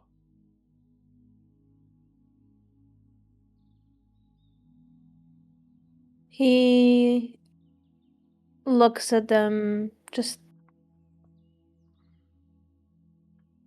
frowns, almost sad that this might be his legacy for whatever reason. Does the paint seem as old as this place? No. It seems like it's been here for the last few months at least.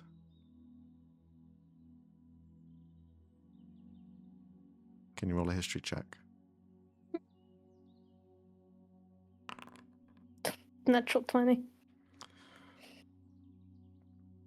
These eyes bring you back to a memory straight away. And that is when you're in a small alcove alongside one of Frederick's many shattered versions, and write a note. You slash their neck open And those eyes that you had then, the sort of anger that you had, you could see in the reflection of the water where his blood was filling it. And those are the eyes are depicted here. It seems that this was made from memory, from seeing those eyes, that anger that you had for vengeance.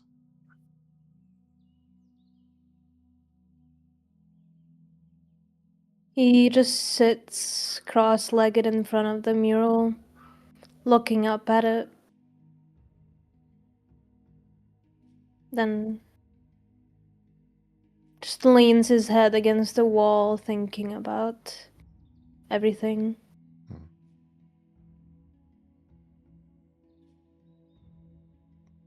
What does he think about?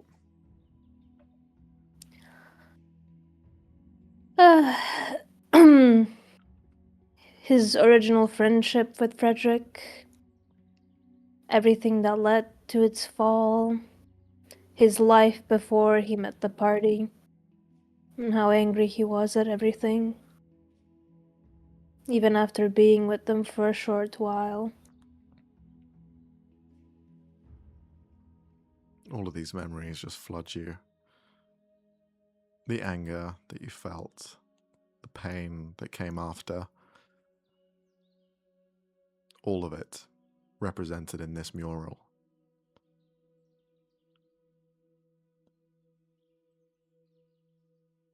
It invokes fear, and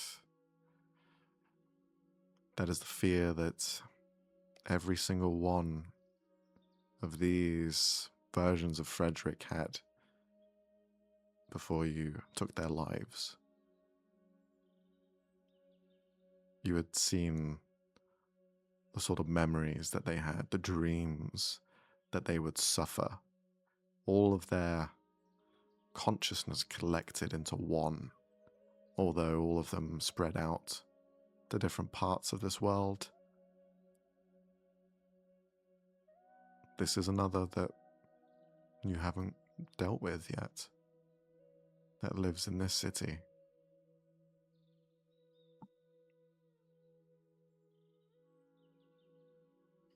He just sits there pondering. What the hell is he meant to do? Okay. And at some point, he's going to pull out the loot he has and just not sing anything in particular, more just humming whatever comes to mind first. Trying to put it into music in some sense. But As it's a sad tune. you pluck, you play the music. There is no sound down these very old and decrepit hallways and alleyways. It feels more of a hallway because everything's closed off and very squat. So it just rings out and just continues to echo through the chambers. The houses here have no windows to them. They have no need to see out of them. There is just a doorway, but all of those are closed or have no door, and people just hide. No one comes out, except for one person who has seemingly been tracking you, at least for a bit. You see Diplor just looking. Ben finishes whatever he was singing and then puts the lute down, turns to him.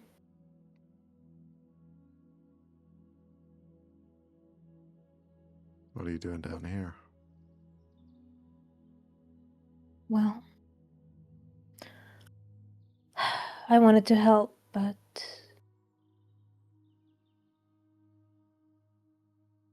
I fear I'm doing the opposite.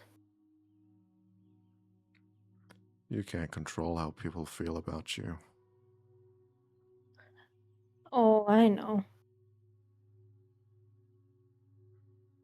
but it's certainly a stark reminder of how people view things and see you as an enemy, see you as the bad guy. Yeah.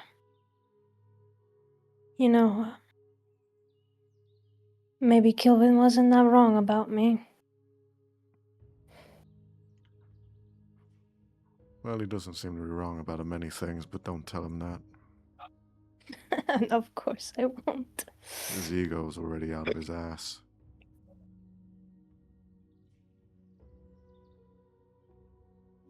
You know, I've been told many times that I go against whatever fate really is. You know? The impossible. But somehow I feel like no matter which road I take it always goes back to the same one.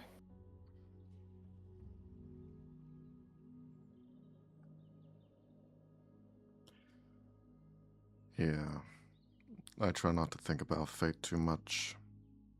Makes all of the bad things that happen seem logical when they aren't.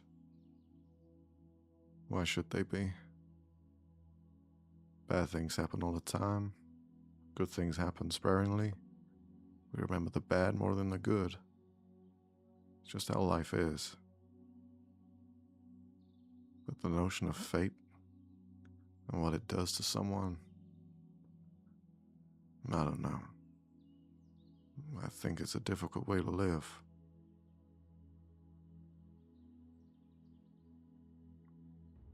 Just looks up at the eyes again.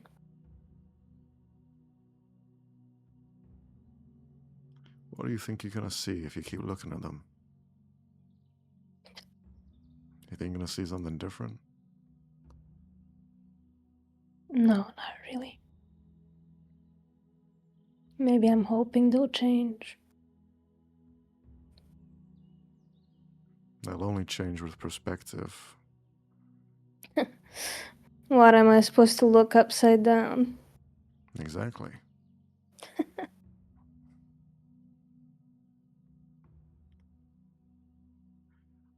Look, You know, this whole fate thing, try not to bother about it too much. Because if that's true, then I was fated to have this mask. I was fated to have my family ripped away from me. I don't think that sounds like fate. If it is, whoever's pulling the strings, they're not a nice person. I wouldn't wish this on my worst enemy.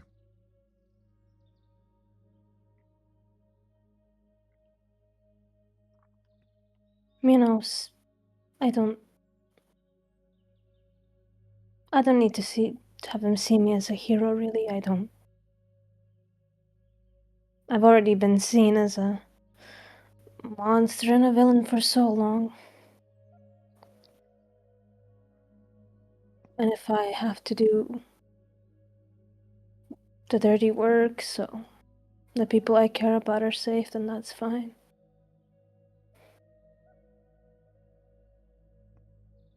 I agree. Being a hero is not what it's cut out to be.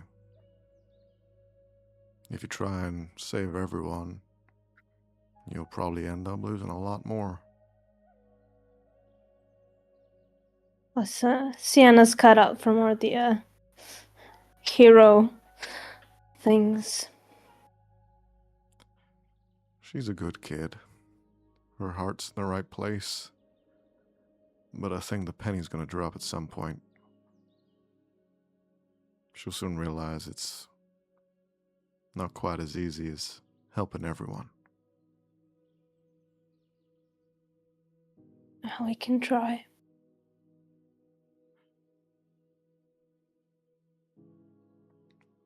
Come on.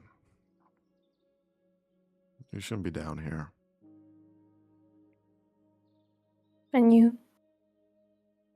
Well, I followed you down here, so I don't want to be here either. Why did you follow me? Because I saw you, and no one ever goes down this tunnel.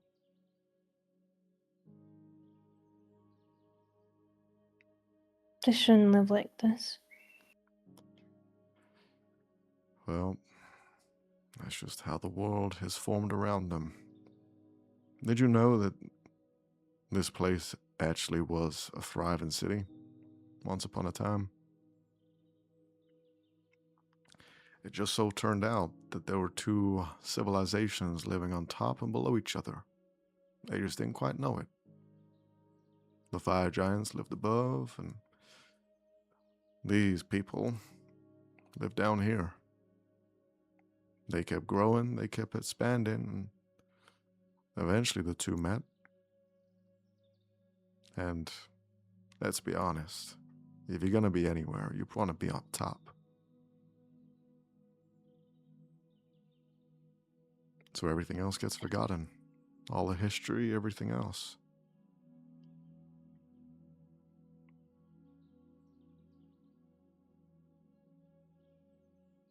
Maybe it doesn't have to be that way now. Maybe.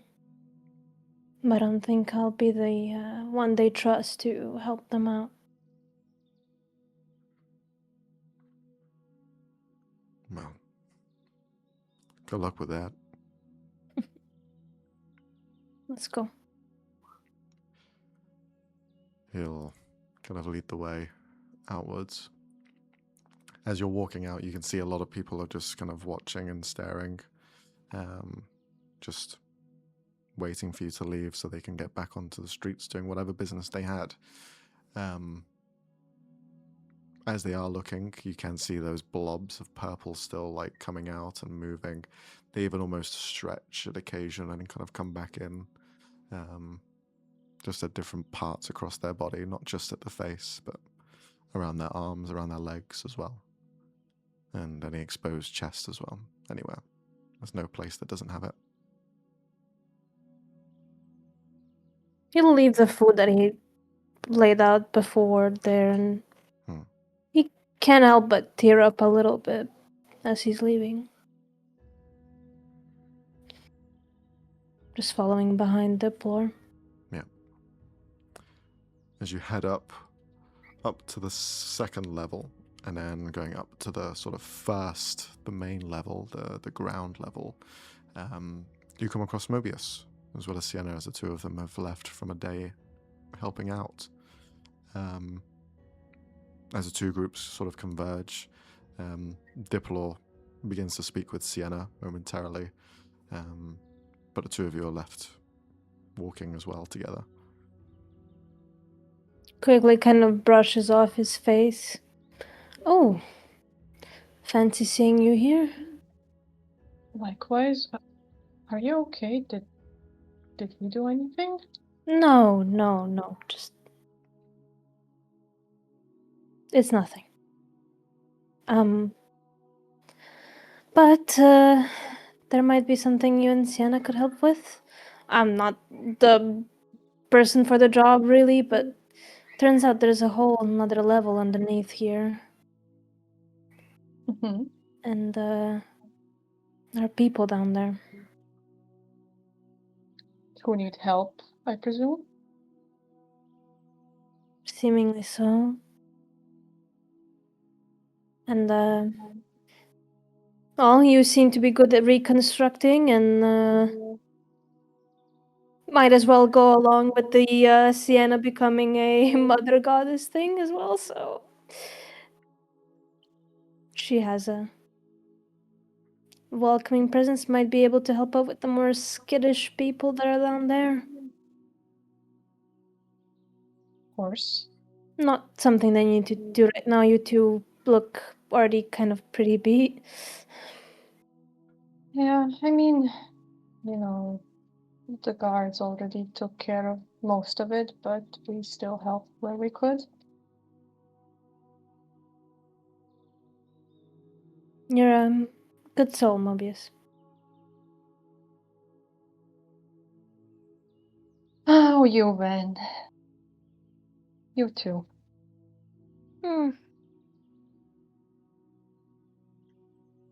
Don't give me.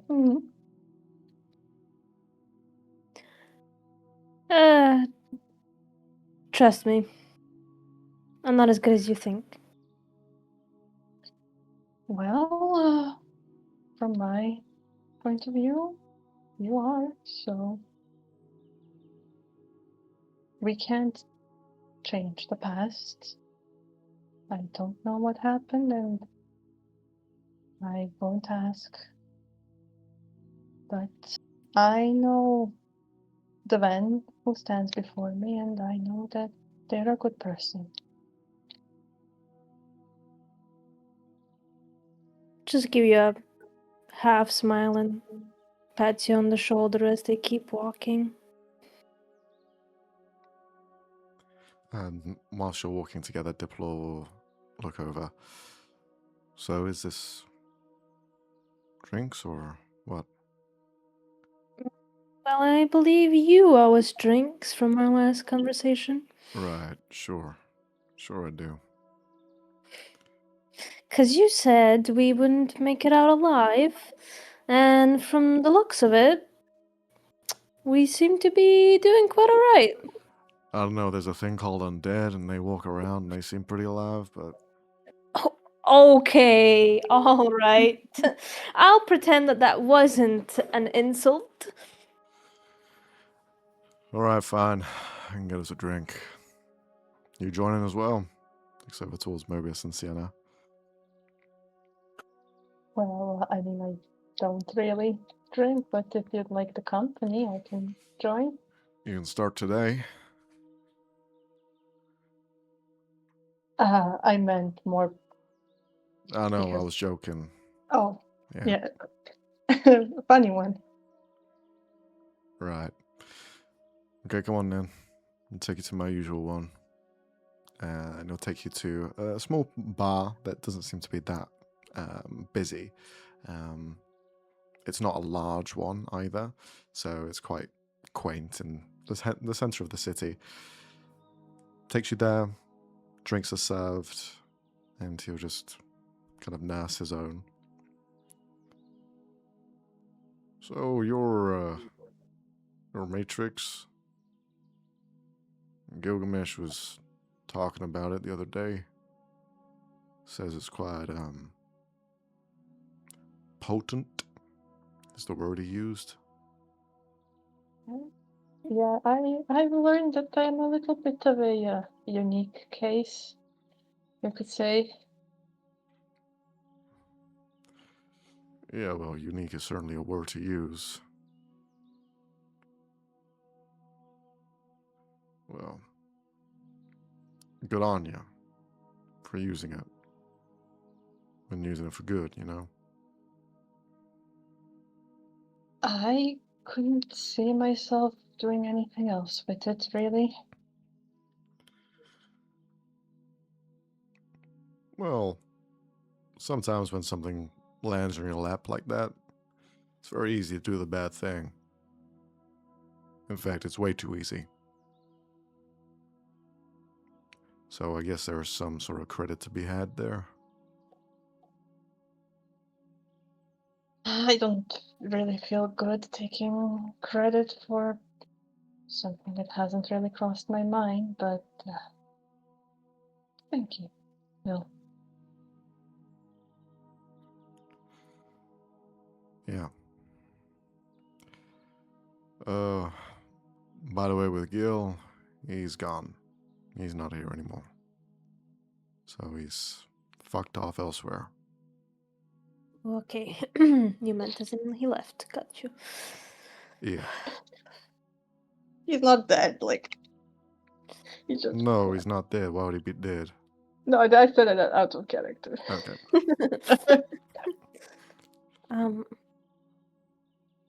Does he mad at us, or are we neutral? Well, he's, I don't know what the relationship is with Fennel, Kyre, and all of them. I don't know what their sort of deal is. But Gilgamesh isn't a bad guy, necessarily. He does bad shit, but he gets the shit done. And he needs people around him. People he's not forcing into situations, at least. And I think he's finally accepted that. I think he was trying to control a bit too much. Trying to be not a center of attention, but at least the driving force for it. So, Seems yeah. quite depressed. I'd say melancholic. A bit more subdued than he is normally. But he gave us a choice. He said, well, we can either stick with him or set our own ways.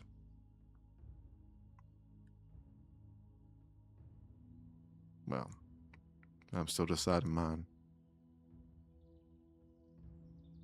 That's fair. If you ever want to join us, you're. But okay.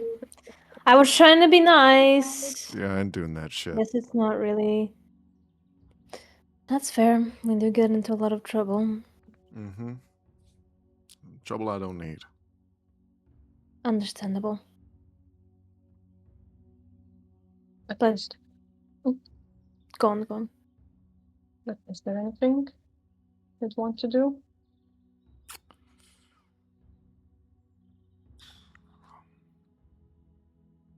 Yeah, do you have a bucket list or something? Bucket list? Really? You taking a piss? I don't know. Could write one now. Oh, I ain't got anything like that.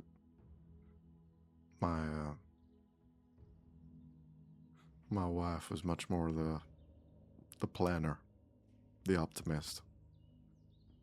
She'd always look forward to doing the next thing. And if we did something already, she would come up with a new idea. But no, that's not me. I just like seeing her happy, getting stuff done. So, How'd you meet her?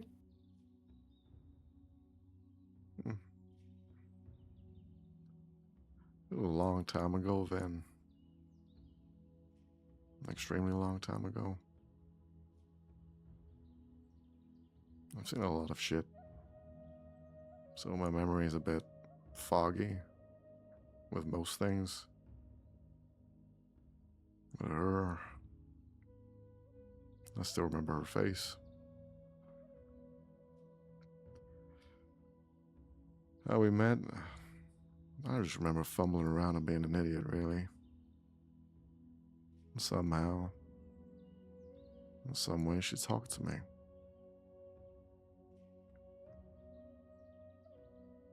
She was always very beautiful.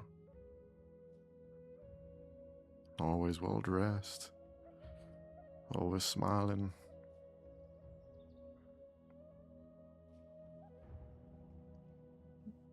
She sounds lovely. Yeah.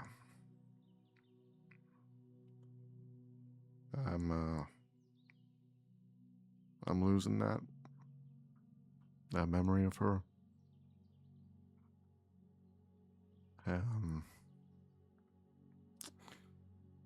It's hard.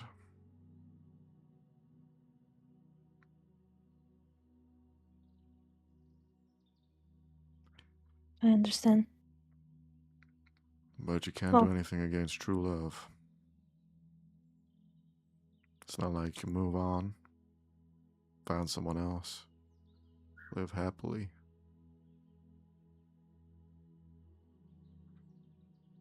No,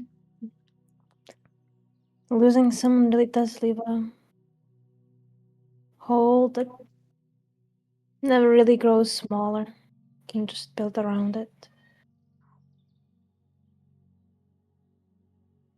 No, you can't. How did she look like? Blonde hair, curled, wide smile, dimples,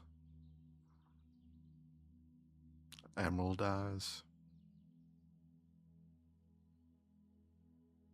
As he's talking, Ven's gonna be lightly sketching it in his little journal. You see, he just begins to cry as he's thinking about it. Oh, dear. The worst part is we spent so long together that I don't think I could ever forget everything. But my son, not the faintest clue.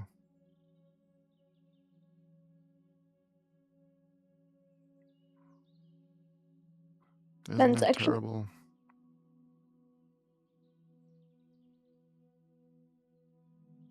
Ben's gonna actually tear up at that.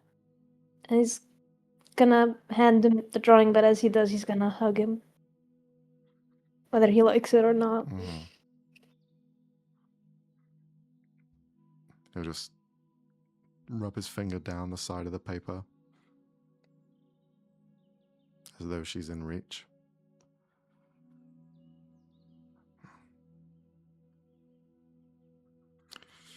That's why we keep going. Keep moving. Keep striding ahead. Just the next day. In memory of them.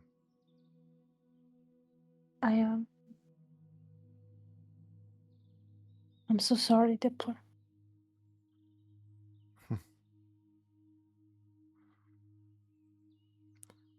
Yeah. It's funny.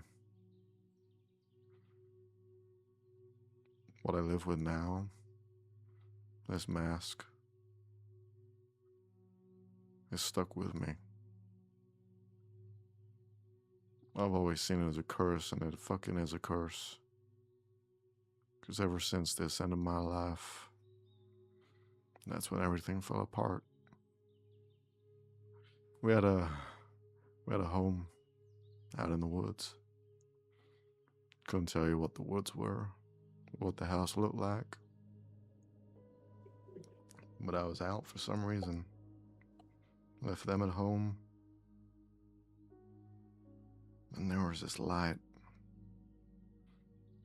And it was like the sky was breaking. And it just was so fast. It just went down. And I ran, wishing it didn't happen. But there was nothing left, no house. No trees either.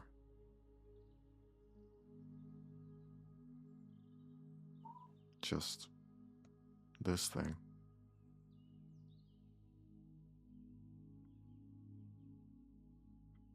And that's why I hope that fate doesn't exist, because if it does, it's playing a cruel joke.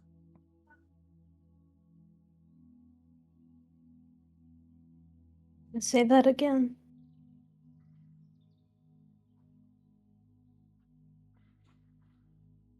Well,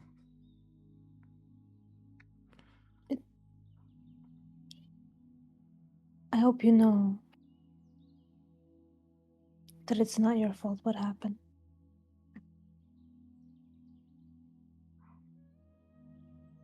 he just shrugs it up. Yeah, whether it is or isn't, it just happened. I'm not gonna live with that. At least I get to live. In some way, I wish I was in it as well. I think about it a lot. What if I was the one in there? What if we all went out together?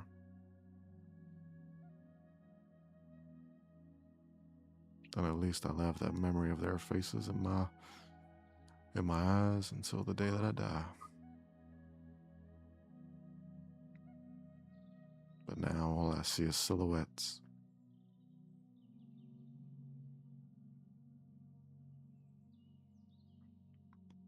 There was... Well, I don't know if you've ever been to there. And I don't know if it's possible, but... In Pharaoh's Judgment, the city there... Whose name I fucking forgot again. Wait.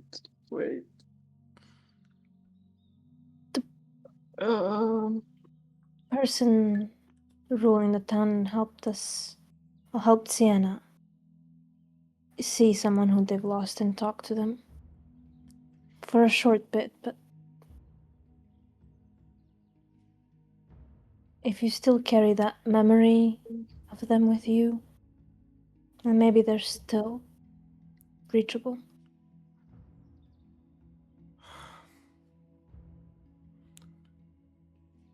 I don't think that's even possible. I shouldn't be possible, but here we are. It's just more complicated than that.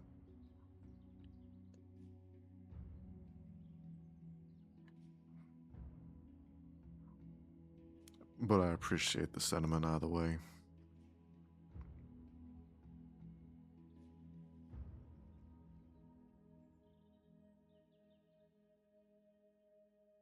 Well, I'm glad you told us about them. And I'm glad you're here.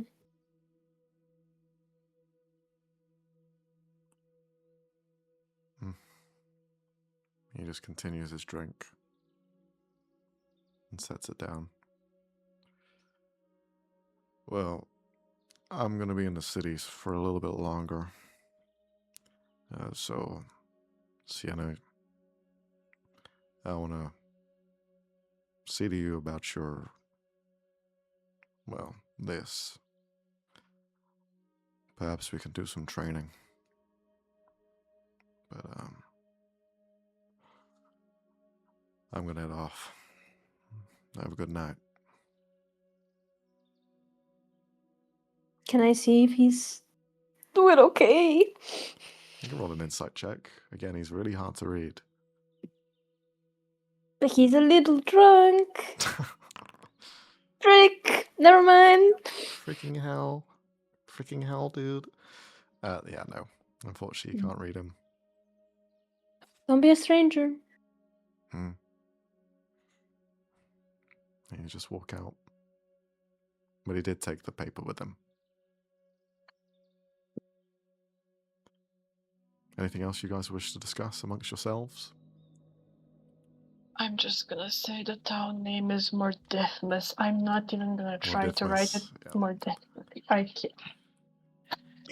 can't. Fair judgment it is. Max is so fucking mad at us. Ben just sits quietly for a bit. Honestly, the fact he hasn't turned into a supervillain is surprising to me. Yeah. That were to happen to me.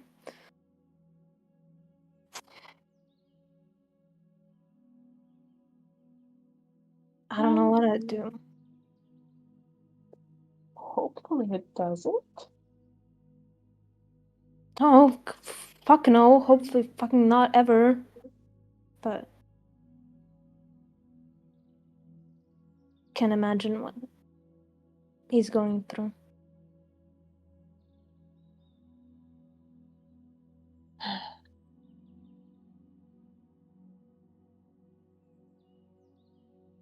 Now I kind of feel like a dick for stealing platinum from him. You did what? It was a long time ago. Well, I'm sure he doesn't mind, considering. Well, he did have like 200 platinum, so fuck him. Just kidding.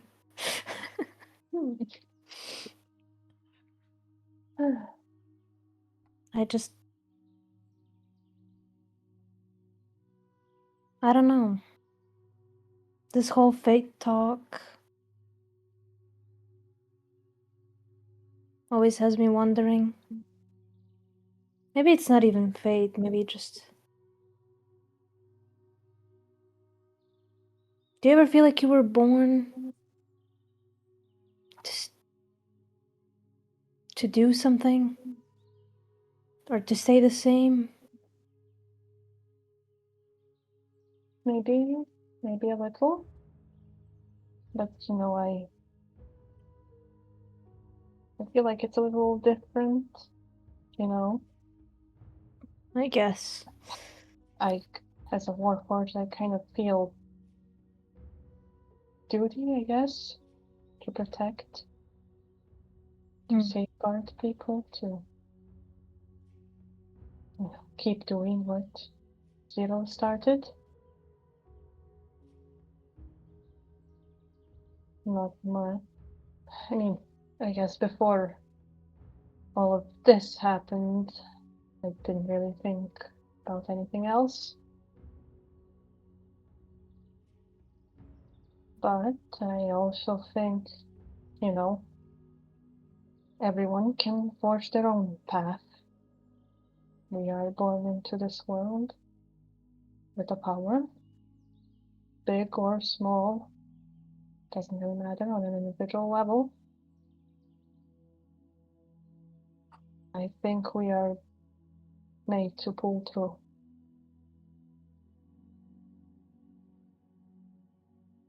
And what if somebody did a lot of bad? Do you think they could ever make up for it? Well, I think they can try. Nobody, their victims don't have to forgive them. But,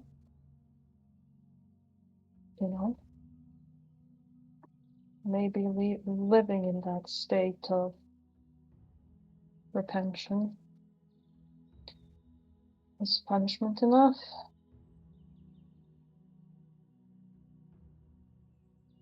But I don't think I'm judged for that,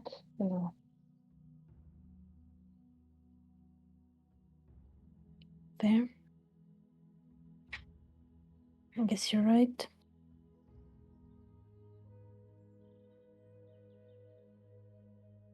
Not really sure what I want to do, That's okay. You have your whole life to figure out what you want to do. You don't have to, think of it at this moment. Yeah, for a while. I guess I was just surviving, only thinking of in the moment. Now, for the first time, I have time to think about the long-term future. I think about plans I had before, and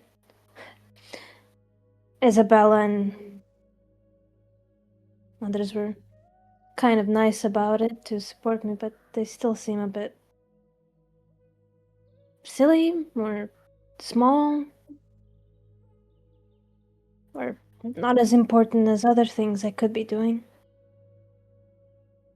And what's wrong with starting small? Not that kind of small.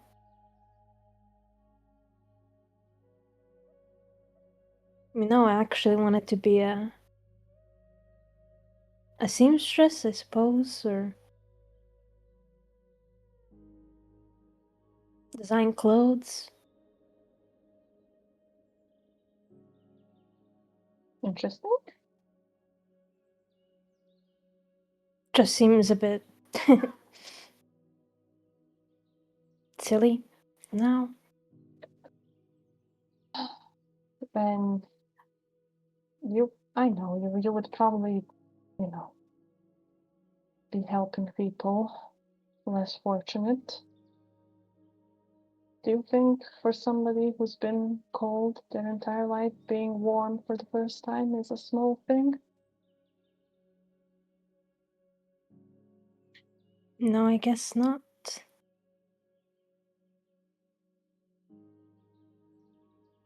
But there's other things to get done. Like this whole Crime Syndicate thing and Discord and all the other fucking lunatics on this god-forsaken planet.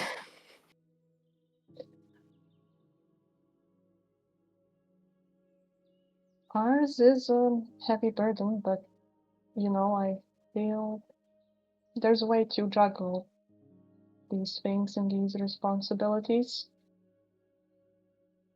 If I just want to Mhm. make this world better for him. It's a noble goal, and I'll do my best to help you in any way I can. Thank you, Mobius. Of course.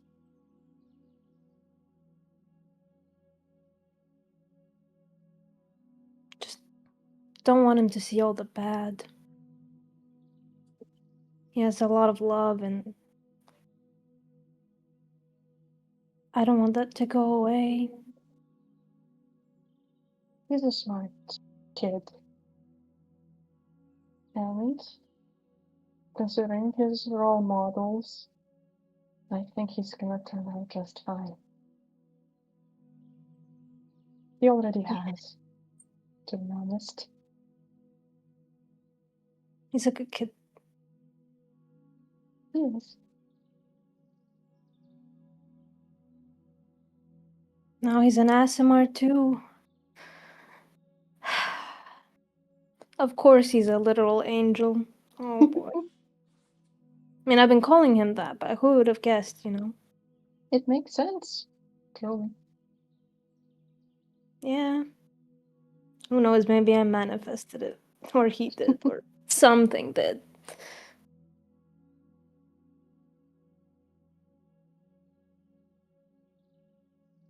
But, I love him more than anything. It shows.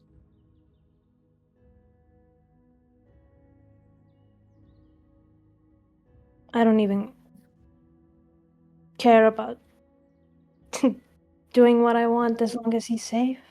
As long as he gets to do what he wants. What he loves.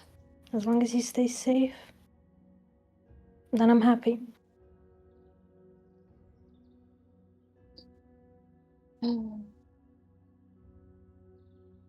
But don't you think he'd also be happy knowing you're happy?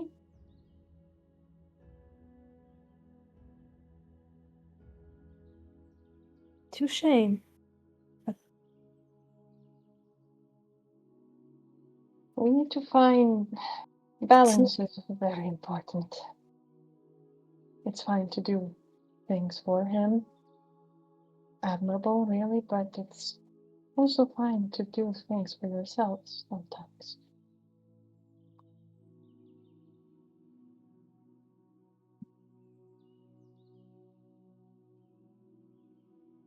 I feel like I've been doing things for myself to a certain degree before. Not the good kind, really. Vengeance.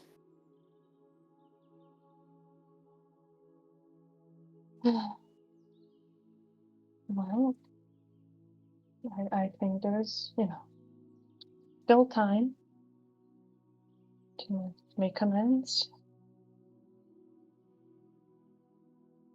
I feel you've already, again, I haven't met you at that point in your life, but I think you have changed from that. Well, I feel like I'm kind of a biased source, so can only trust your word, I guess. I just know I feel less angry since then. That's good. I mean, it's something.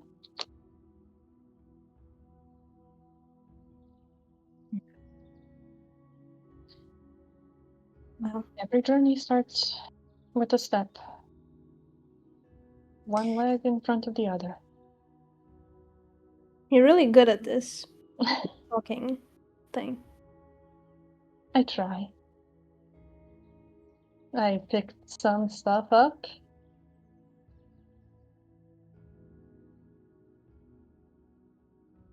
You're good. Thank you. I'm sure we'll need it, hopefully. Maybe some people can be talked out of doing crazy shit. We kind of already proven that with the Gil, so Yeah, kind of, I guess. I mean, but I do hope it's true. to be honest, I don't really would have cared if he killed all the syndicate members as long as it wasn't Kai or Fennel and Isabella, you know? If anything, it would probably been for the good, but I feel like if he did, it would probably set his path in stone. The whole destroying, controlling people thing. So maybe, in the long run, it's good that we didn't let him kill criminals. I think so. I mean, at the very least, he let go of some people, I guess. Like Deplore, he can. Yeah. How funny would it be if we sent him a bill for the garage?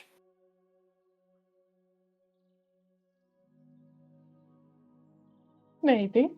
Maybe. Destroy it. Yeah. But Kind of maybe we're not that close yet.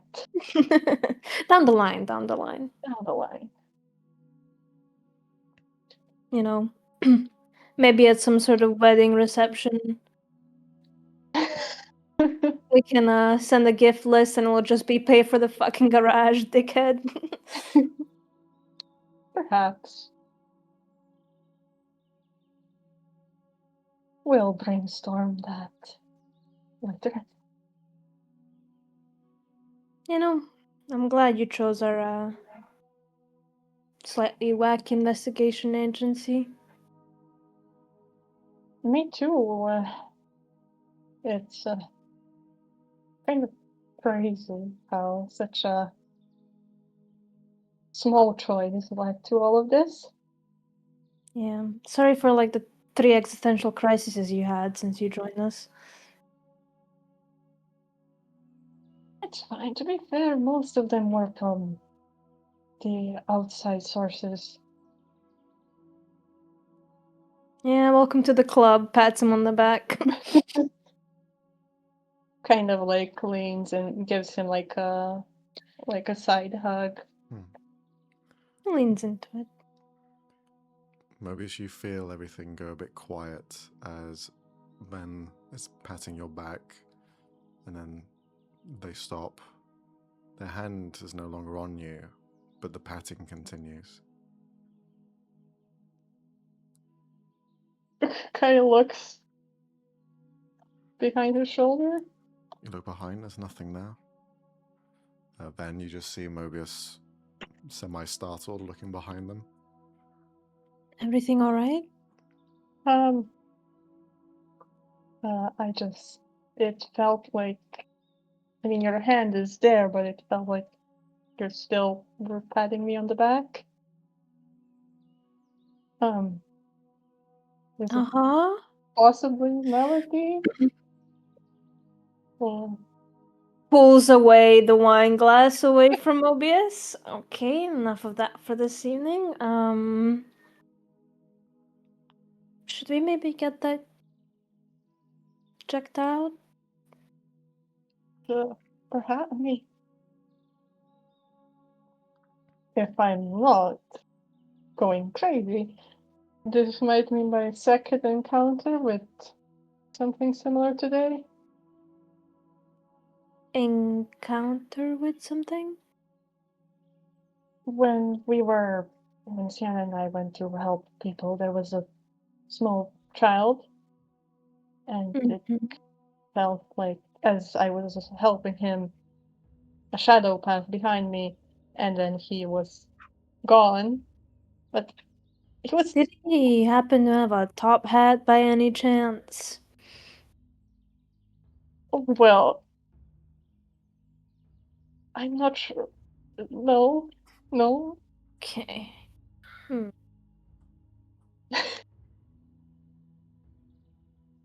Go on. No, it's just, yeah, he was gone, and then Sienna said, like, he was still, down the road, but to me it kind of felt like we just,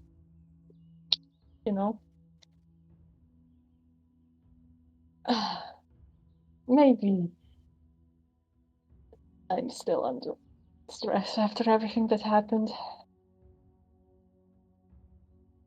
Yeah, I've had similar distortions, I guess, before. Not quite with shadow people behind children kind, but something to check. Was it just like a random silhouette sort of shadow, or did it have any other features? Well, it was behind me, right? Hmm. Like, I didn't see Well, it. you saw it was behind the child as it came The out child. into view. Features, no, nothing distinguishable. It was just a silhouetted imagery. No, none that I can remember. It was more just like a silhouette. Why is there so many shadow things in this town at this moment? Okay. Next time that it happens, let me know. I will.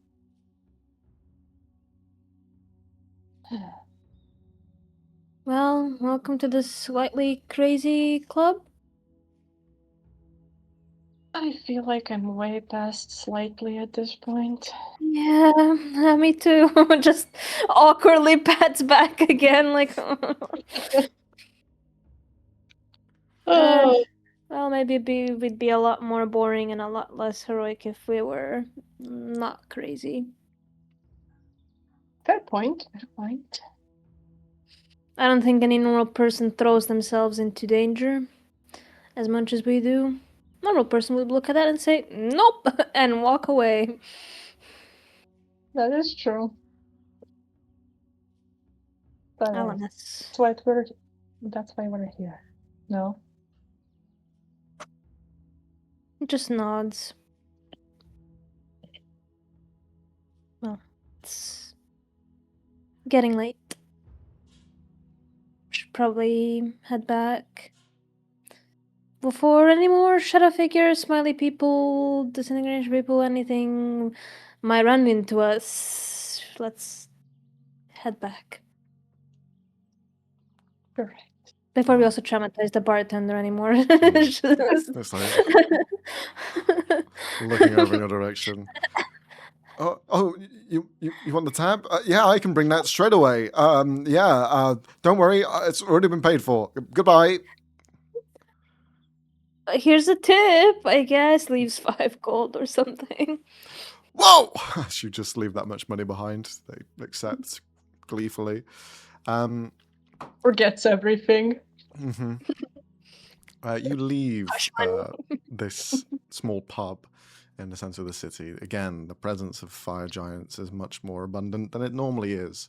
The ships are still in the air, still hovering over, still giving this almost air of protection. If you were to be someone doing ill, then they would be a sign of stress, and it leaves a lot of the people here with a somewhat comfort because they know what place this is coming from. But as you are walking back, your footsteps just kind of clacking along the cobbled streets, Mobius, everything goes quiet for you as you're walking down. And then down one of the corridors, down one of the alleyways to your right, where there is a small sort of merchant's area that's a pop-up store where they are bartering back and forth. You see someone, a shadow figure, move past one of them, comes into view. Mobius.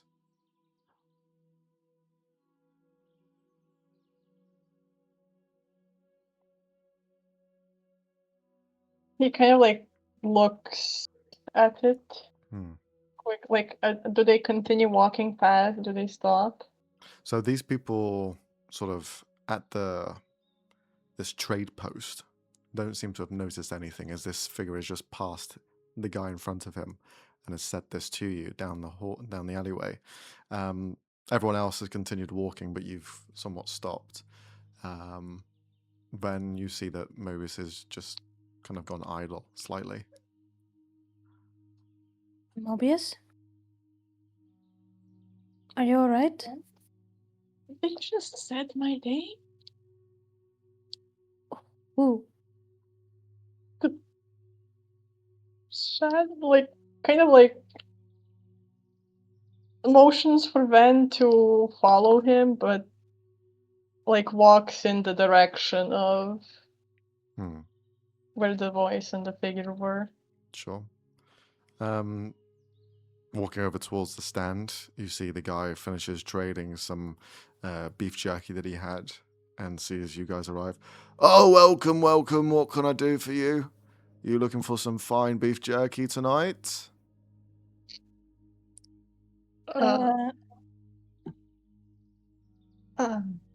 Does anyone eat meat? Really? Beef jerky? Dried and peppered with seasons all over the world. We're laid on top of the Ember Peaks as well. So you know this is the fine cut. We'll take 2, I guess. So it is. And he starts wrapping it up into a package. That'll be 2 copper. I give him a silver, I guess. I think I have some copper. Gives you the I have difference. 1, if you want to give. I have Okay. 59 copper. I have a single copper, 3 silver now, and then 1,000 something gold pieces and 122 platinum. Yeah. I do not have copper on me, Rich dog. problems. Rich problems. Alright, that's the most money he's had in his life. Leave alone. Gives you the change if you need it, whatever. But he just kind of gives you a sort of smile. All right. Thanks for coming. Have a nice evening, you 3. It's right behind me, isn't he? I like part 2 electric boogaloo. Sienna is with Sienna? you. Yeah. Oh, okay. Sienna's with you. Thank you. Have a good evening as well. Looks to Mobius. He's kind of looking around for it. Roll a perception check. Mama.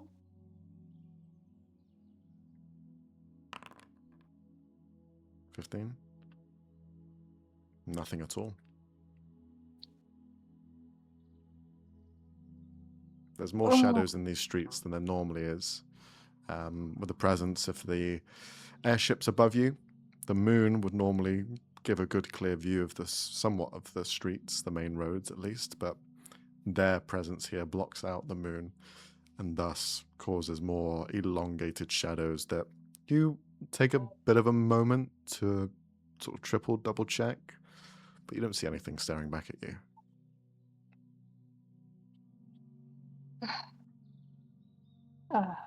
My apologies. We should just head back. I thought I heard something, but I didn't. Maybe it's something to do with your memories? Perhaps. But we probably won't find out by just loitering on the streets.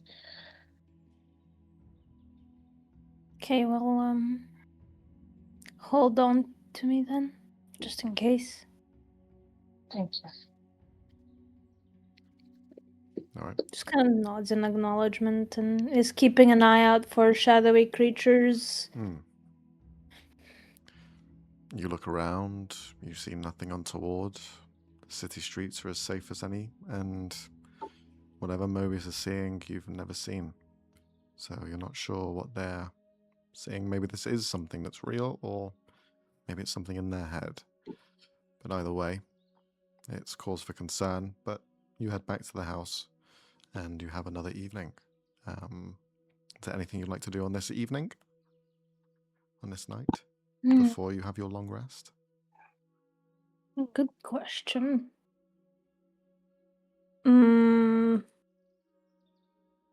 Shit. Would the sending shack be still open? Yeah, they For are you, open of pretty course. much 24/7. I'm gonna approach Mobius. Do you want to pull a small prank on somebody? Right? I mean, Yeah. might Guy I? who's been kind of, you know the sending shack fire genasi guy? Do I? I think you may have been there once, maybe. Yeah. Maybe. You'd seen the guy Don't that worry. Ven was protecting the other day at the Mhm. casino. The one I yelled at yesterday? Oh, right. What about him? Well, he has been swindling us for money, basically. What was it? 50 gold pieces for a sending message? And then you don't even have the 25, because the first 5 are advertising for the sending shack itself. That's a scam. And then I saved him from a mob boss, essentially, and he went back to gambling after I stuck up my neck for him. And then I told him not to go there again the night before the casino was happen, where people could have died, and he still went in. So, wanna pull a little prank on him? What do you need me to do?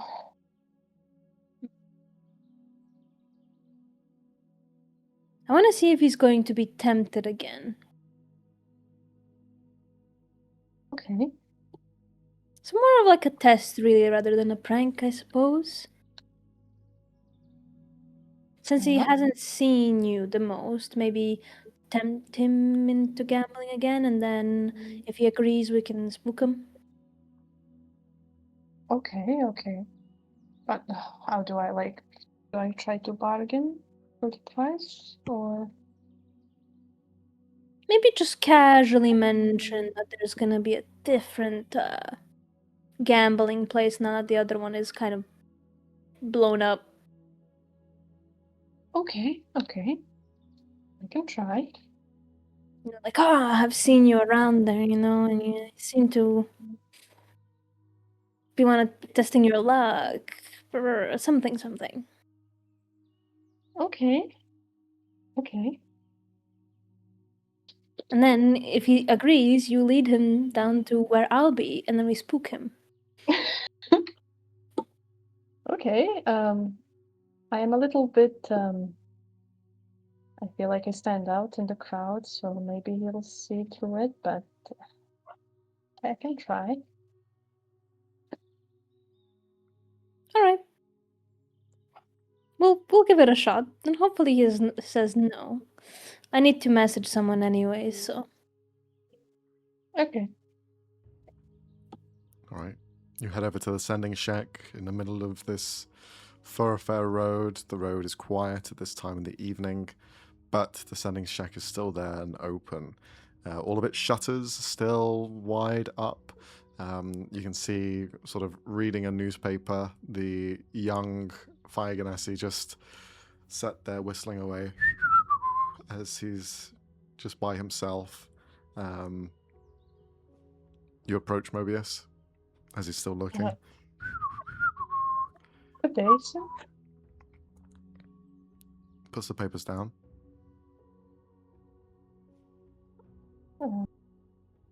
Hi, Hi. this is a sending shack, yes? Yeah? I would like to send a message. Is this code? I'm You sorry? gonna kill me? No, no, are you all right? Are you in any danger? No. No, I'm not in any danger. Do I even need to insight that? Bruce being held at gunpoint. What the fuck? If you are in any trouble, I can help you. I promise. Let me close up first. Okay. My uncle will Okay. be mad at me. Starts closing all the shutters. Locks Ben's them. just looking from the side like, what the fuck? Mobius is like the shutters are closing, just kind of like shakes his head. Oh fuck. He walks around, locks the door, looks up at you with these like really soft eyes. Okay. Where are we going? Just make it quick at least, you know? Okay. First of all, I don't want to look. I don't want to see it. I don't want to know when it's going to happen. I'm not going to hurt you. Oh, well, if you're quick enough, hopefully not. But okay. Come out at this point, Sure. kind of like, after hearing that. He gets on his knees and he puts his Mobius is hands kind of back like- of his head. This is kind of like unsure, trying like holding out his hands, but also feeling like if he touches Do him, it! he's gonna have a heart attack. Do What are it! you doing? Has someone been threatening you? Other than me?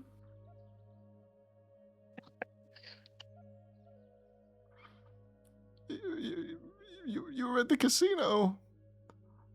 Mm-hmm. You're not gonna kill me? No! Unless you go back. And I might consider. That was a joke. Ben. Shits his pants. Oh my god. Oh no. Don't worry about that. Okay. Listen, kid. What are you doing? Begging for my life. Uh-huh. Why? Because you're gonna dome me. We're not gonna kill you!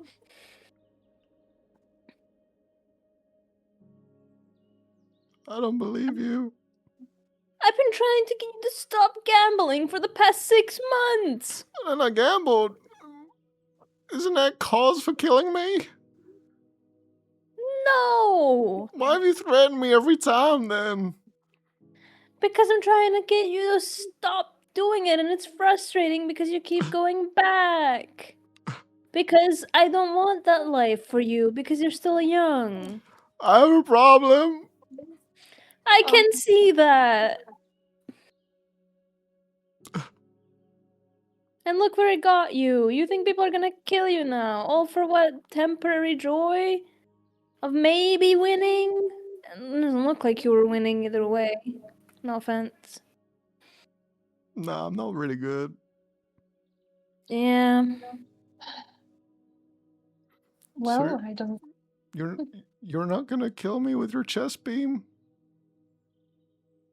I don't even have a chest beam. Oh, silly me. I have a chest pet, and kind of like very, like he's cute. Also, Bob. As Bob's like touching him with his wing. What's it doing to me? What's it doing to me? It's giving you a pat on the head.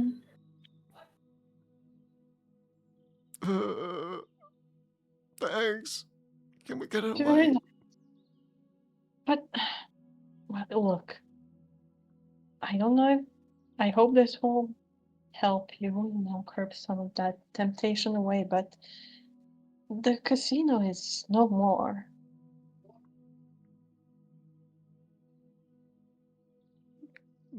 That's good.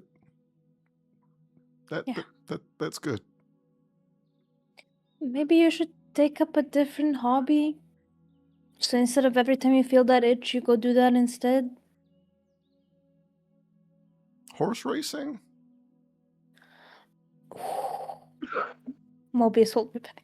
Hold me back, Mobius. And then kind of like hand on the shoulder, like together, together. No, not like horse racing. First of all, that hurts the horses. Do you support training animals? Don't they like running? Not when they're forced to. What? But they get paid.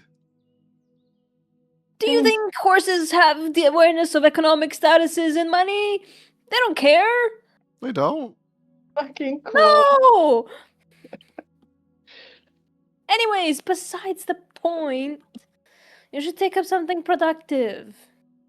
Is there anything you like to do in your spare time?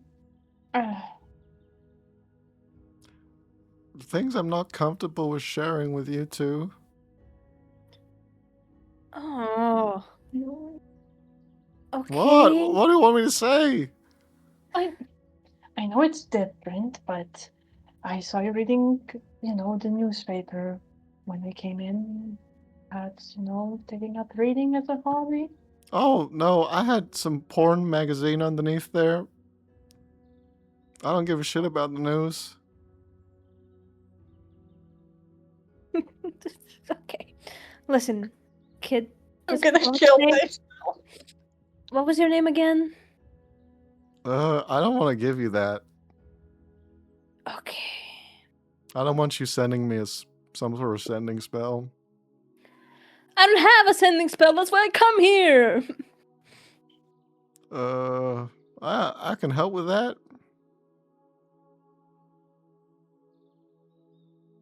How? Well, you're not gonna kill me?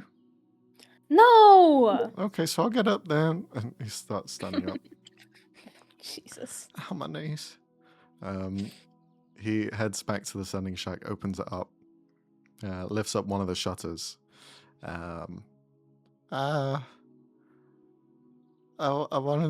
knew you'd probably come back at some point, and as a sort of token of my unyielding faith for you, Don't say that. Ew. my longing to be by your You can side. just say the gratefulness for saving my life or something. For not killing me. I got this. Well, it's really my uncle's, but he has a package on top, and he unravels the package and opens it up. And you see a crystal orb inside. We got a spare and things go missing here all the time. And well, you seem to have a lifetime credit with us at this point. You're not the most people I see ever. Yeah. At least regulars, at least. So rather than see my pimpled up face every day, maybe you could just take this instead. Are you sure you won't get into trouble because of this? Nah, my uncle's fine. Okay. Well, thank you. And listen.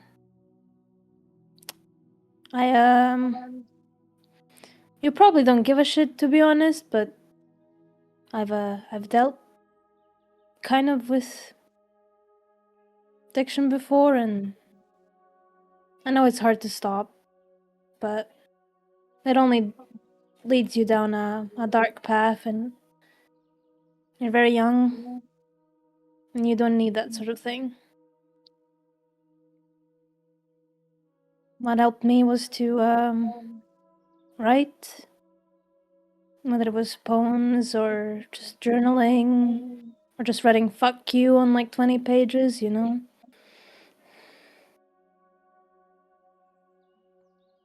Whatever helps you not reach for it again. And also there's a cream for those pimples, you know? There is. Yeah. I've just Have been some- popping them all the time. No, that makes it worse. Oh, that's why I still have them. No one really Reaches into tells you his these bag. things. So you just want to wash your face in the morning and after you come back home. And yeah, use this, and he reaches into his bag and gives him like some sort of, I don't know, like calming gel or something. Oh, And then I got touch your something face. like this. Okay. Just don't touch your face too much. And don't pop them. It's just gonna leave scars. You can infect it. Okay. Thank you. Thank you for not killing me. Thank you for saving me. I'm sorry you had to go through this as well. It's alright. Least I can do is stop you from doing the same mistake as I did. Yeah, popping pimples, right? Yeah.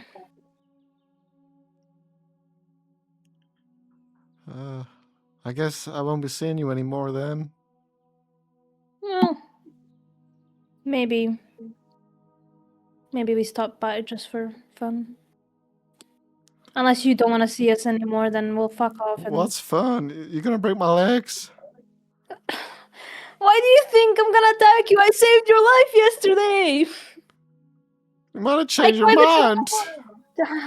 No, I won't hurt you. Okay. Then there's no cause for concern.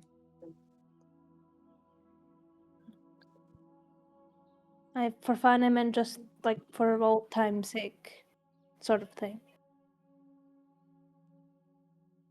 And to check on you. Out of concern and not whatever.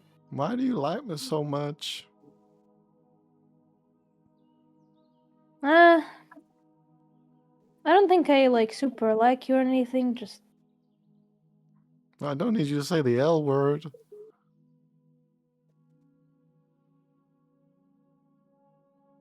okay. I just think you're still young and you're making stupid decisions, and it's just hard to watch someone go do that. So you want to help out. And you don't seem like a fully bad kid, just maybe slightly neglected by your uncle. Nah, he helps me. He's a nice guy. He doesn't know I do all this shit. He just turns a blind eye to it. He lets me get by, do my own thing. Well, He trusts me. sometimes you have to step in if they're struggling. Yeah, I know. I'm Plus, trying. I have a kid of my own, so, you know, mom instincts just kind of kick in. You're a MILF? What did you just call me?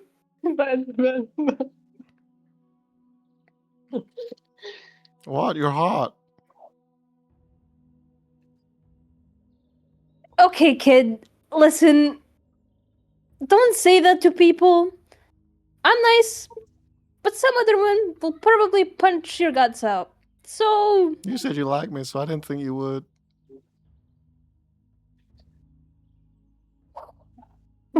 just like movies hold me back now. I'm about to commit a crime in a city kind of being surveyed. There are ways to compliment people that are nicer than that. Oh, That's kind of harassment. oh, I'm sorry. I don't want to harass. Okay, so don't call women older than you with children MILFs.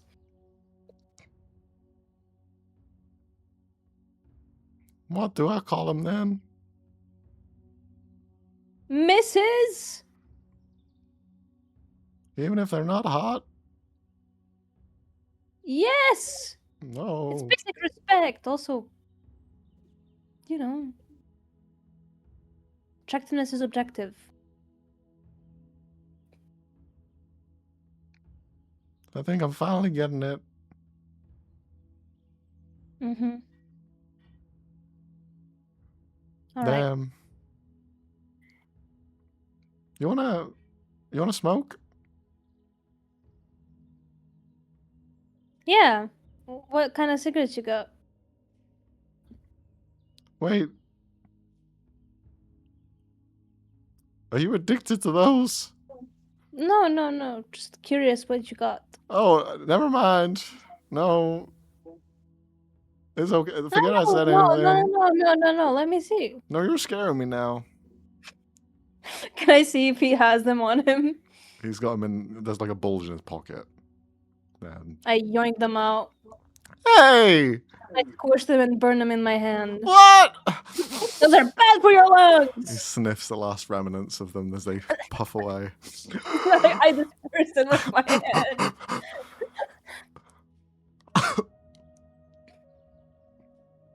That's how you die at 30. Now stop. Go home. This is my home. You live here? Yeah. It's pretty sweet, eh?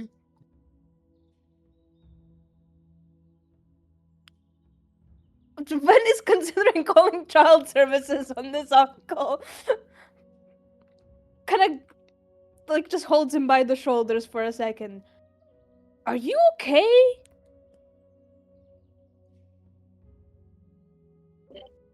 That's a very loaded question. Yes? Like, is everything okay? At home? With your uncle? Yeah? So why are you living in a sending shrine? It's fucking awesome.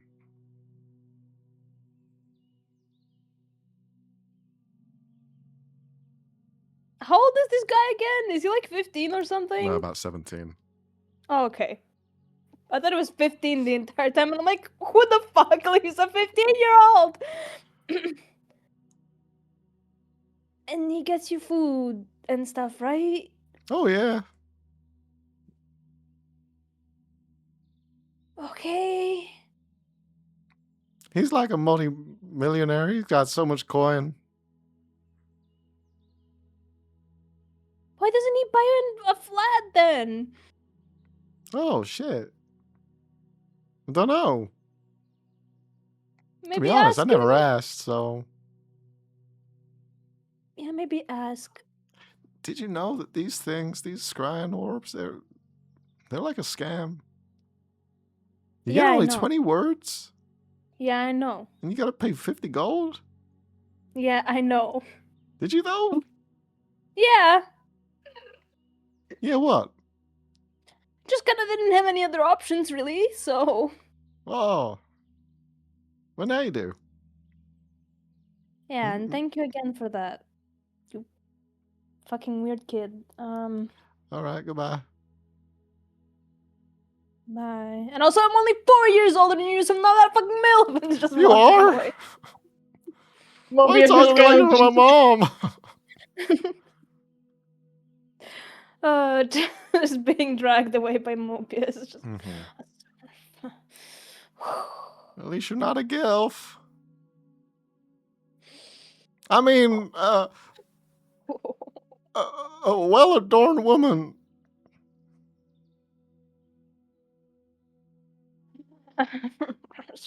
Closes the shutter. Locks the door. Generation's doomed.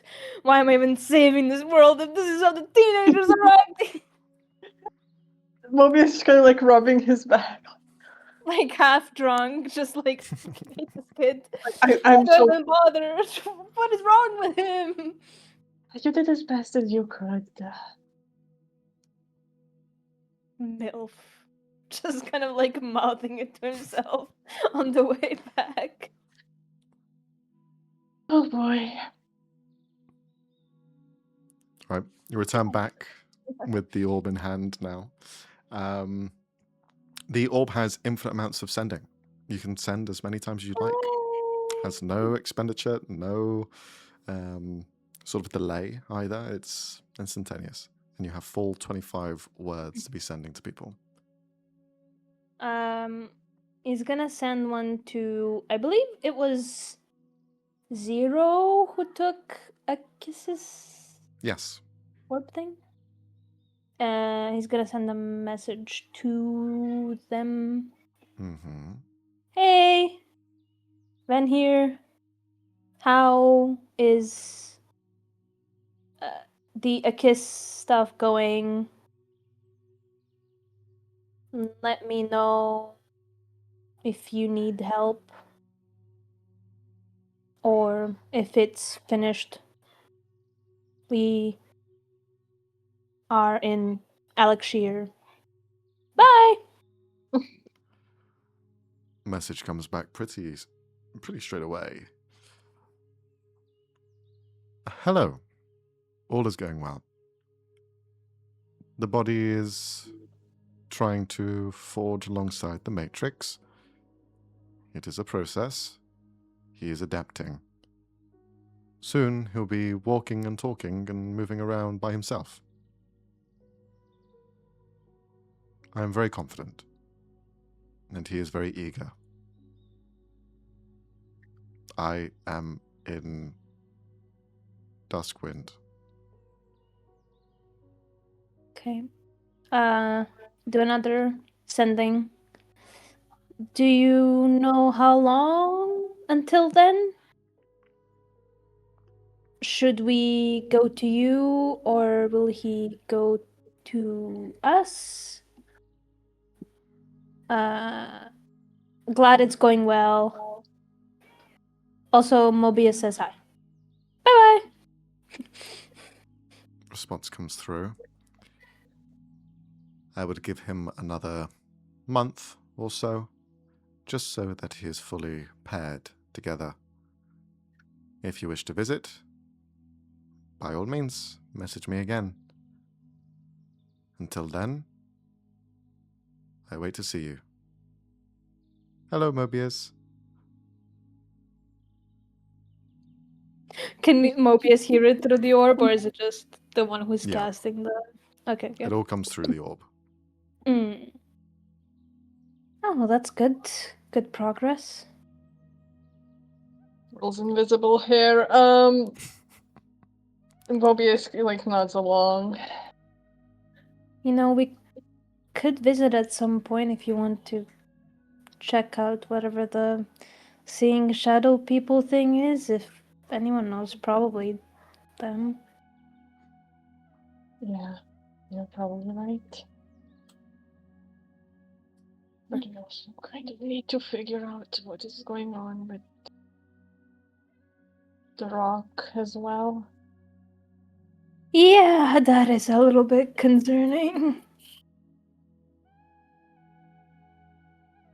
We have so many cursed items for some reason. Like the Them are butter helpful. knife.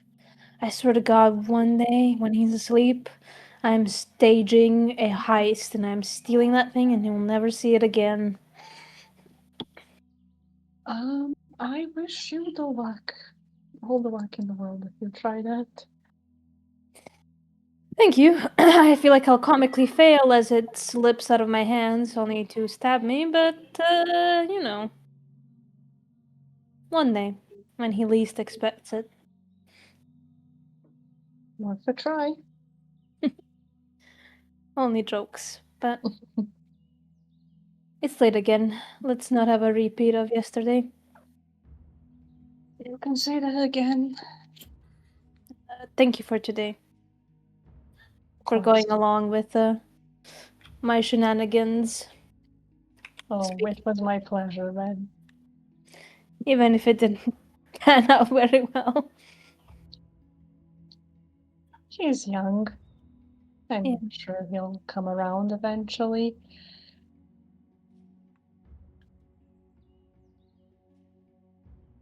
Well, maybe with tomorrow we can just have a relaxing day and you can teach me and Sienna as well a bit more about knitting.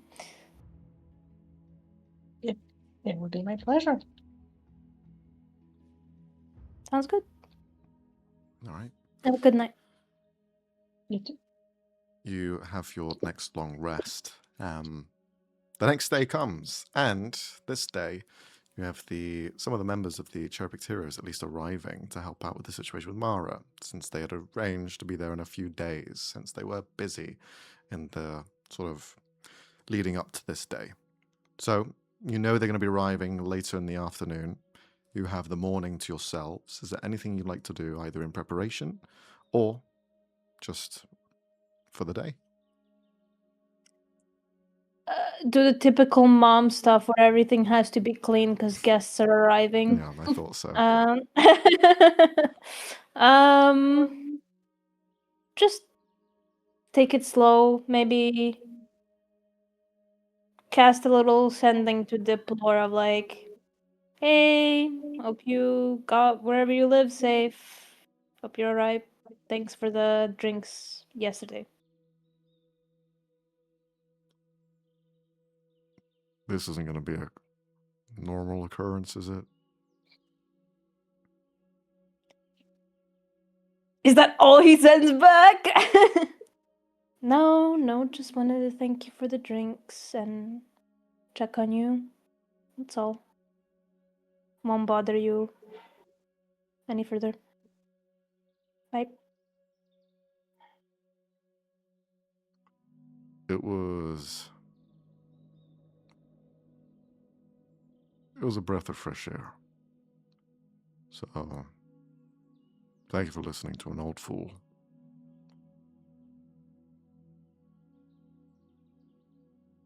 Yeah, maybe I'll see you around. I know where you live.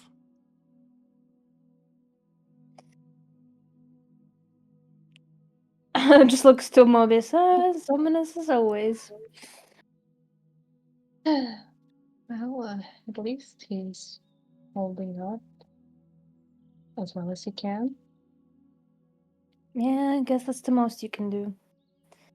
So, what exactly are we doing with the cherry-picked heroes? Are we getting them to help us, or... Well, Honestly, I'm kind of terrified because they're like 10 times powerful than us. well, I mean, we can ask. Doesn't hurt to ask, I suppose. Maybe some of them could even check you over till we get to 0. Yeah, sounds The good. cool fellows seem to be somewhat familiar with shadows, so maybe he knows something about it. Perhaps. I had a thought in my head, and then it just like words are hard. It's okay. I was just gonna be cleaning around as he's talking to Mobius. Yeah, Mobius is helping, kind of just. Okay. In the preparation of everything, people come in and out of the house. Those who are staying there and some of the sort of friends that you've made along the way. It does seem like that some of the Pharaoh's Judgment members are going to be leaving at some point alongside the cherry-picked heroes as well. But there's few that are staying. And they're basically parting ways with each other as they've traveled a long distance together. It is about a month in the making where they've been building up to this point. So there's a few goodbyes back and forth in preparation for that, because they don't know where they're going to be going next and whether their paths ever coincide once again. So it's almost a final goodbye for them. Better to be safe than sorry. So they spend sort of the morning with each other and no one else as they just talk about their adventures and whatnot. They come in and out of the house, mostly sitting out in your sort of patio, just next to the river. They've gathered a few tables and chairs together and they're just talking amongst themselves. Some laughs, some sort of like pointing as they're teasing each other of things that have happened before. As you're cleaning the house, then, as well as Mobius, the two of you overhear the sort of embarrassing stories, one of them including when they got decimated in the Pharaoh's Judgment, which no one wants to bring up ever again. But you're seeing them probably for the last time together. And you have a couple of hours until the cherry-picked heroes arrive. With all of that said and done, unless there's anything else you guys wish to do, then we will end today's session here. To see where it picks up as the cherry-picked heroes will arrive. We'll see what the other two got up to in the interim as well. And from that point onwards, we'll see who goes where and what information is uncovered, as there are many secrets still left to be answered. But thank you very much for watching. Sorry for all the technical difficulties. The stream went down. We've had to go into recording. So you're only going to see this if this is on YouTube. So thank you very much for bearing with us on all the complications. If you want to follow us for more content, we stream on Twitch every week, a few times a week for different shows that we have running here. As well, everything's on YouTube. So if you want to pick up from where we last left off or learn everything behind the scenes as well, YouTube is the best place to do that. We have a community channel as well in the description, so you can see that on YouTube. And yeah, thank you very much for watching. If you enjoyed, like, subscribe, and as well, comment down below if you had a favorite moment or if you'd like to see, I don't know, something else for a sort of other stream that we may do in the future, since we do some standalone things every Wednesday. So send your suggestions down below. I'd love to hear them. But that's been us here. Thank you very much for watching. We'll see you next time. Bye-bye.